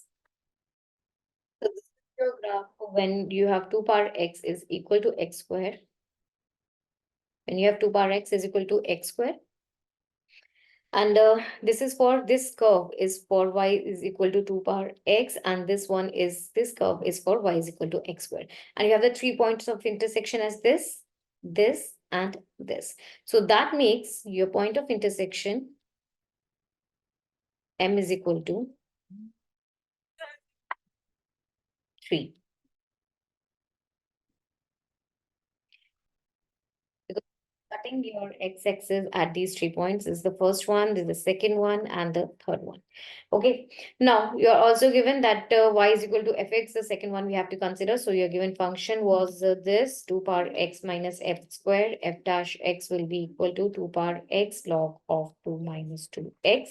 And for intersection with x-axis, you have with the x-axis, you have f dash x is equal to 0. That makes 2 power x log 2 minus 2x is equal to 0. Or you will have 2 power x is equal to 2 upon log of 2 into x. Now again, let's plot the graph for the same. The second graph, and you had over here that 2 power x is equal to 2 upon natural log 2 into x. So this is the graph for the same. This is the line y is equal to 2 upon natural log 2 into x, and this is the line y is equal to 2 bar x. These are the 2 points of intersection of these two lines. That means you have n is equal to 2 over here. We already had m value as 3, n is equal to 2. So the sum of both of them is equal to 5. That means the answer to the question is 5. Hope you are clear with this. Next is question number 25. If the point of intersection of the two distinct conics x square plus y square is equal to 4b, and the conic x square plus by 16 y square upon b square is equal to 1. This is the first. This is the second. Conic lie on the curve y square is equal to 3x square. This is your third conic. Then 3 into root 3 times the area of the rectangle formed by the intersection points is. So you have these three curves. Let's say this is 1, 2, and 3. So 1 from, if I take 1 and 3. This is equal to y square is equal to this. So this will be x square plus 3x square is equal to 4b. This gives me x square is equal to b. Also, let's go for y square. So you have a y square upon 3 plus y square is equal to 4b. 4 by 3 y square is equal to 4b, or you have y square is equal to 3b. So I got through equations for this and this. Now let's put them in the second one. This and this. Let's combinedly put them in the second equation. So you will have from equation 2, you will have a b upon 16, 3b upon b square is equal to 1. Or this will be b upon 16, 3 upon b is equal to 1. B square 48 is equal to 16b. B square minus 16b plus 48 is equal to 0. Two such numbers. Sum should be minus 16. Product should be 48 positive minus 12 minus 4 plus 48 is equal to 0. B minus 12, B this. So you have the two factors as two roots. For the B should be 4 and 12. Now B cannot be equal to 4. Why is that? See, you had the equation as from the second equation, you had this thing. So if I put B is equal to 4, this will be something like this. Correct? This is already here. So these are two different conics. First and second, they are two different conics. I cannot take the B value as 4 because then first and the second, they will turn out to be the same equations, but they are different according to the question. So I'll take B's value as 2. So what was your x square? That was B, and y square was 3b. X square will be 12. So x will be plus minus 2 root 3. Right. And y will be, y square was 36. So y will be equal to plus minus 6. Now the equation, see, this is the first one is your circle and this one is your ellipse. Let's see the point of intersection of them. This is your circle, x square plus y square is equal to 4b. B we have taken 12, so this will be 48, right? That was 4b. Yes, it was. So next, the ellipse. This is your ellipse, which is given by x squared by 16, y squared upon 12 squared, which is 144 is equal to 1. So these are the 4 points. Look over here. So these are the 4 points, plus minus 2 root 3 and plus minus 6. So the first point, let's say A, B, C and D. So you will have the point A will be given by minus to this because it is lying on the left hand side. So A will be minus this plus 6. B will be given by both positive. C will be given by Y negative and D will be given by both negative. Right. So you have these coordinates of the triangle. We can get the area of the triangle easily. So area of the triangle is, sorry, rectangle, not triangle. Area of the rectangle is given by AB into AD. AB is, we have the coordinates root of, I will not consider this 6 and 6 because they will eventually cancel each other. So 2 root 3 plus 2 root 3 square multiply AD is given by, this will be AD. Yes, this is there. So this will be 6 plus 6 because minus they will eventually cancel square. This will be 2 root 3 multiply 6. Right.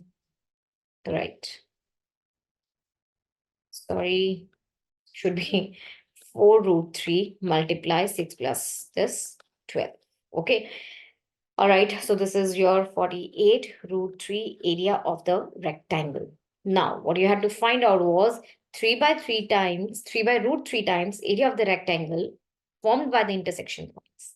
Now, to find, let's say this is A, to find was 3 root 3 into A. So 3 into root 3 into 48 into root 3. That will give me 9 into 48, which is 432. So this is the answer to the question, 432 square units. Hope you're clear with this. Let's move to the next question. Question number 20. Question number 26 is the solution curve y is equal to fx of this differential equation passes through the point 1, comma 1 and you have y of e as this. What is the value for alpha and beta? So basically these type of questions, they are pretty easy. They have just twisted the statement. You have to solve this. That's it. Nothing else. Let's write it down. You have 1 plus y square into 1 plus natural log x dx plus x dy is equal to 0. Dividing both sides by x, you will have 1 by 1 plus x square into 1 plus log of x upon x into dx plus dy is equal to 0. I'll put 1 plus log x is equal to t. This will give me 1 by x into dx is equal to dt. So now this equation will become, this will be 1 plus y square into t into dt plus dy is equal to 0. So you have t dt is equal to minus 1 upon 1 plus y square into dy. Okay, let's do one thing, integrate both the sides. So you will have t square upon 2 is equal to, this is minus tangent inverse y plus c. Hope you are clear till here. So let's fill in the value of t now. This is 1 plus log of x whole square upon 2 is equal to minus tangent inverse y plus c. Now you're given that this passes through 1, comma 1. So when x is equal to 1, y is also equal to 1. So this is 1 plus log of 1, that is 0 square upon 2 is equal to minus tangent inverse 1 plus c. So that's 1 by 2 plus tangent inverse 1, that is equal to pi by 4 plus c. Okay, now here it is, yes, this. So this equation becomes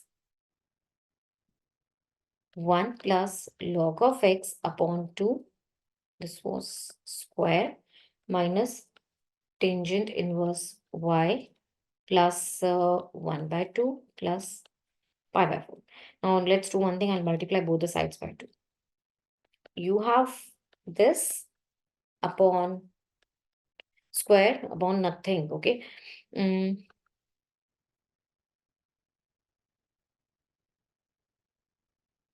it,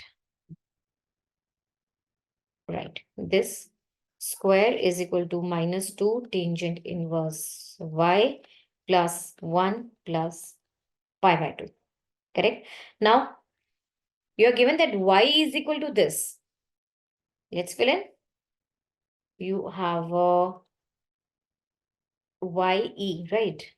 So that means here x is equal to e, correct? This will make 1 plus natural log e whole square is equal to minus 2 tangent inverse y plus 1 plus pi by 2. And this is equal to 1. So you have 2 square. This is equal to minus this plus 1 plus pi by 2. You have 2 tangent inverse y is equal to pi by 2 minus 3. Right.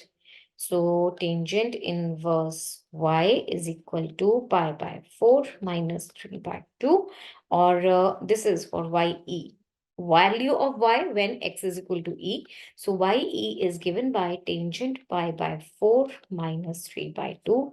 This is tangent a minus b formula, which is given by tangent a minus tangent b upon 1 plus the product of the 2. That's 1 minus tangent 3 by 2, 1 plus tangent 3 by 2. That's equal to ye. Now, let's see your equation. This is given as this. This is equivalent to alpha minus tangent 3 by 2 upon beta plus 3 by 2. Here should have been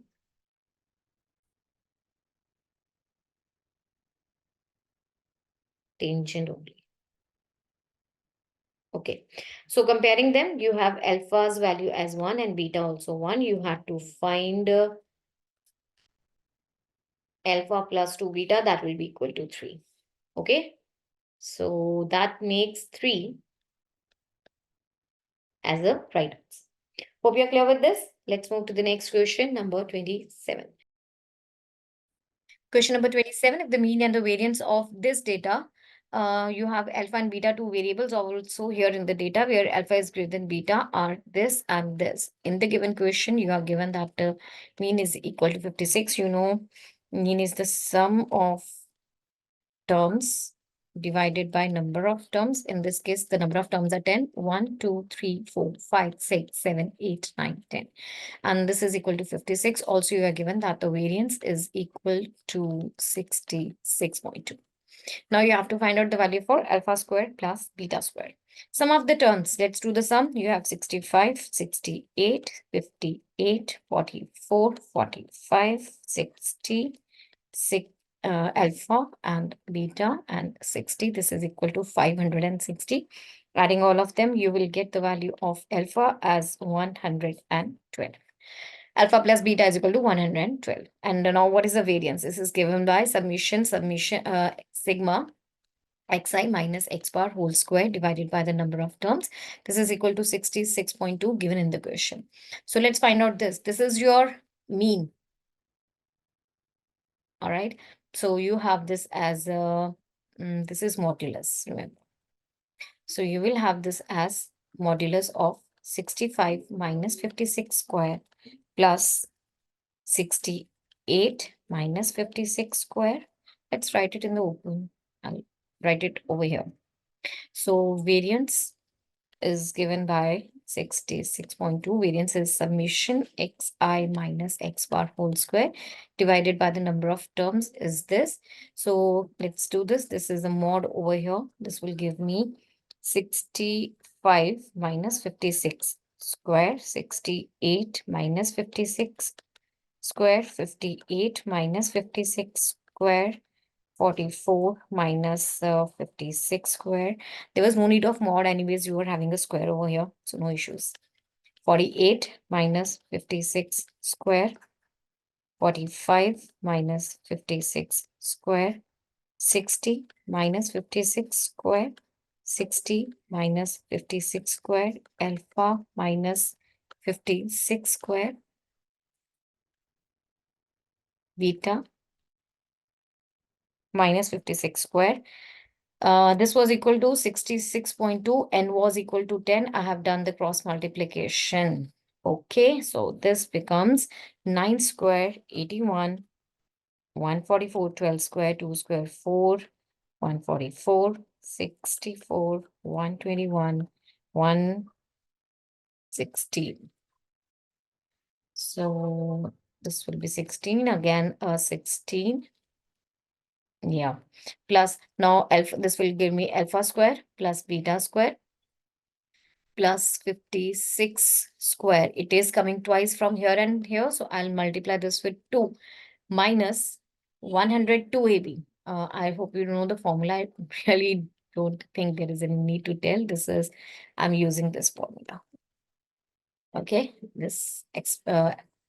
so this will be 112 multiply alpha plus beta is equal to 662. So this will, on adding this whole thing, you will have 590 plus alpha plus beta we solved, that was equal to 112. Let's fill in over here. So this will give me alpha square plus beta square. This is 3136 multiplied by 2 minus 112 into 112 is equal to 662. So you will have alpha squared plus beta squared is equal to 662 minus 590. This is gonna give you 6272, and this will be coming over here. This will turn out to be plus 12544. So alpha squared plus beta squared, on doing all the calculations, you will get the answer as 6344. So this is the answer to the question 6344. Hope you are clear with this. Let's move to the next question. Question number 28, the area and square units of the part of the triangle given circle given by x square plus y square is equal to 169, which is below this line, is this much, where alpha and beta are the co-prime numbers. What is the value of sum of alpha and beta? So you are having this circle x square, y square, 169, and the line 5x minus y is equal to 13. You have y is equal to 5x minus 13. So this equation becomes x square plus this is equal to this x square 25 x square minus 130x 169 is equal to 169. You have 26 x square minus 130x is equal to 0, or 26x. Let's take common. You have either x is equal to 0 or x is equal to 5. So using this equation, y is equal to 5x minus 13. If I put x is equal to 0, y will be 13. And if put x is equal to 5, y will be 12. Y will be minus 13 in this case. So when x is equal to 0, y is equal to minus 13. And when x is equal to 5, y is equal to 12. Now let's make a figure. This is your circle. And this is the line which is cutting your circle at the 2 points, 0, minus 13, and 5 and 12. So this is your, see, this is 0. That means this is passing through your coordinate axis. Okay, y-axis, this point. And here is your x-axis and y-axis, right? Okay, so now what do we want? We want the area of the shaded region which is below this line. So that means I want this area. Right? Now this area is given by required area is given by area of the semicircle,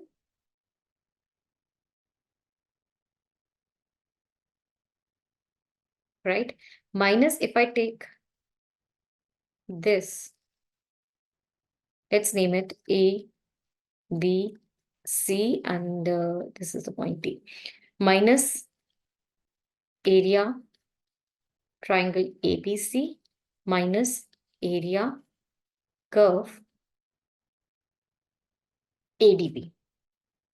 Okay, now what is the area of the semicircle? Half pi r square. Area of the triangle ABC, half into base into height, and the area of the curve will be given by, now I'll be taking, this is 12, and of course this is having the coordinate 0, 13. So 12 to 13 area by the circle. Now circle was your x square plus y square is equal to 169, or you have x square is equal to this, or x will be this. Okay, so this is root of 169. I'm writing 13 square minus y square into dy. Correct. Now, what is the area? What is the radius? First of all, this is 169, which is 13 squared. So radius is equal to 13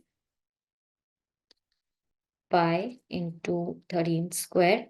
Half, this is minus half into base into height. So what is base? That's AC.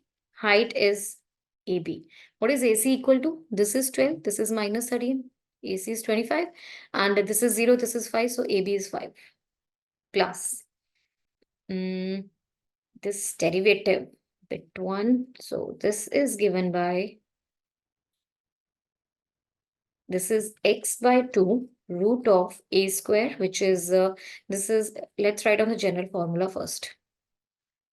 You have integral of root of a square minus x square as x by 2 root of a square minus x square plus a square minus by 2 sine inverse x upon a. So using that formula, this is x upon 2. Actually, this is y in this case. Y upon 2 multiply this plus a square upon 2 sine inverse y upon a, limits 12 to 13. Okay. Yeah. Now this is 169 pi upon 2 minus 25 into 5 upon 2. And this was also supposed to be minus. Let's keep it in brackets. So this is again minus. Now you have to put the limits. Space. I'll do it over here. So this is 13 upon 2, 169 minus 169 plus 169 upon 2 sine inverse 13 upon 13 minus 12 upon 2 root of 169 minus 144 minus 169 upon 2 sine inverse 12 upon 13. Okay. This is 169 pi by 2 minus 125 upon 2 minus, I'm still keeping it in brackets, this is equal to 0. This is 169 by 2 into pi by 2, because sine inverse 1 is pi by 2. This will be 12 upon 2, that's 6. Multiply, that will give me 25 root is 5 minus 169 upon 2 sine inverse 12 upon 13. Now things are pretty clear now. 125 upon 2 plus 30 minus 169 pi by 4 minus plus 169 sine inverse 12 upon this. Okay. So if I use both of them, you will have 169 pi by 4 minus this will give me this plus sine inverse 12 by 13. Now let's compare it with this solution. Let's write it over here. Now this is equivalent to pi alpha upon 2 beta 65 upon 2 alpha upon beta sine inverse 12 upon 13.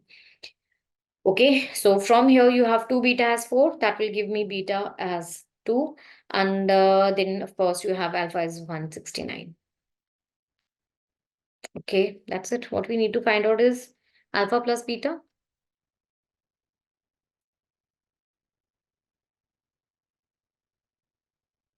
It's 171. So this is the answer to the question. Let's check. Okay, we don't have any options. 171 is the answer to the question. Hope you're clear with this. Now let's move to the next question, number 29. Question number 29, if 11C1 upon 2 plus 11C2 upon 3, so on till 11C9 upon 10 is equal to n upon m, and GCD of nm is equal to, that is greatest common divisor of n and m is equal to 1. What is the value for sum of them? You know one thing, 1 plus x raised to power n, this can be written, if I take n is equal to 11 as given in this question. So this is 11C0, 11C1 into x, 11C2 x square, 11C3 x cubed, so on till 11C11 into x power 11. So I do integration of both the sides, integrating both sides, you will have integral 1 plus x power 11 is equal to 11C0 into x plus 11C1 x square upon 2 plus 11C2 upon 3 into x cube, and so on. It will go on 11C9 x power 10 upon 10, 11C0 10 x power 11 upon 11, 11C11 x power 12 upon 12. Okay, here limits 0 to 1, because the greatest common divisor for them is equal to 1.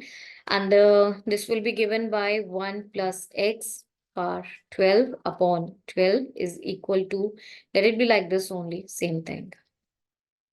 11C1 x square upon 2, 11C2 x cube upon 3, so on till 11C9 x power 10 upon 10, 11C10 x power 11 upon 11, and 11C11 x power 12 upon 12.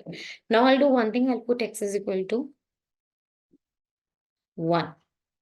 So you will have a 2 power 12 upon 12 is equal to, this will be 11C0, 11C1 upon 2, 11C3, 11C2 upon 3, 11C3 upon 4, so on till 11C9 upon 10. This will be 11C10, which is nothing but 11 upon 11, and no, this will be 11C10. Yeah, okay, this will be 1 by 12. Yes.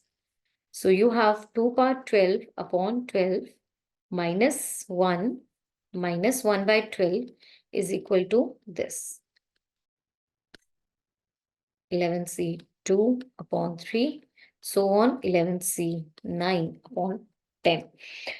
Now let's solve it, taking 12 as your LCM. This is 2 power 12 minus 1. This is gonna give me 2 power 12, that is equal to 1024 into 12. Okay, let's solve it. Here I missed one thing. I did not put these limits. This was 0 to 1, and here was also 0 to 1 as the limits.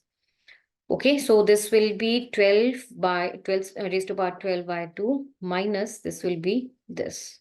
Okay, and this will remain same. There won't be any difference because everything has been multiplied with the x now. So the lower limit will evaluate to be 0. So no problems over here. I have to redo this sum from this step.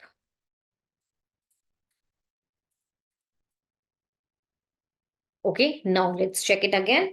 You have this will be 2 power 12 minus 1 upon 12. I'm taking this over here, minus 1 minus 1 by 12 is equal to 11C0, 11C1 upon 2, 11C2 upon 3, 11C3 upon 4, so on, 11C9 upon 10. One more thing, here in the question I have 11C1 upon 2 only. So that means I don't need this 11C0 over here. This is equal to 1. This is equal to 1. So this will be 2 power 12 minus 1 upon 12 minus 1 minus 1 by 12 is equal to 11C1 upon 2, 11C2 upon 3, 11C3 upon 4, so on, 11C9 upon 10. Let's take the 12 as LCM. 2 power 12 minus 1 minus 12 minus 12 minus 1 is equal to this whole thing. And here you will have 2 power 12, that's equal to 1024 into 4. I did over here, not 12, right? It should have been 4 over here. So this gives me 4096 minus 24 minus 2, that will be minus of 26, whole divided by this will give me 4070 divided by 12, this will be 2035 divided by 6, that is equal to your required answer. So 2035 upon 6, this is given in the question, this is equal to n upon n. So your n is this and n is this. You have to find out the sum of n and m. 2035 plus 6, this will give me 2041. So this is the answer to the question 2041. Hope you're clear with this. Let's move to the last question of this paper, question number 30. Question number 30 says the line with the direction ratios 2, 1, 2 meets the line this and this respectively at P and Q. If the length is perpendicular from the point this to the line PQ is L, you have to find out L square. So you have these two lines, let's say these are the two lines and this is the point P and Q according to the question. So this is the line x is equal to y plus 2 is equal to z. Let's say that's equal to lambda. So from here you have x is equal to lambda, y is equal to lambda minus 2, z is equal to also lambda. What will be the direction ratios are any point on the line Q? It will be, for this point P, this point will be given by lambda, lambda minus 2 and lambda only. Okay. Similarly, for the Q, you have y x plus 2 is equal to 2y is equal to 2z. Let's say that's equal to some mu. So x will be mu minus 2, y will be mu by 2, and z will be again mu by 2. Okay. So for the point of intersection Q, this will be given by, this point will be given by, let's write it here. So it will be given by mu minus 2, mu by 2, and mu by 2. All right. Now, it's given that PQ is proportional to 212. PQ is proportional to 212. So that means you have a lambda, that's lambda minus mu plus 2 upon 2 is equal to lambda minus mu by 2 upon 1 lambda minus mu by 2 upon 2. So solving this, first of all, lambda minus mu plus 2 is equal to 2 lambda minus 4 minus mu. Also, you have 2 lambda minus 2 mu plus 4 is equal to lambda minus mu by 2. So I have two equations, two variables, it can be sorted.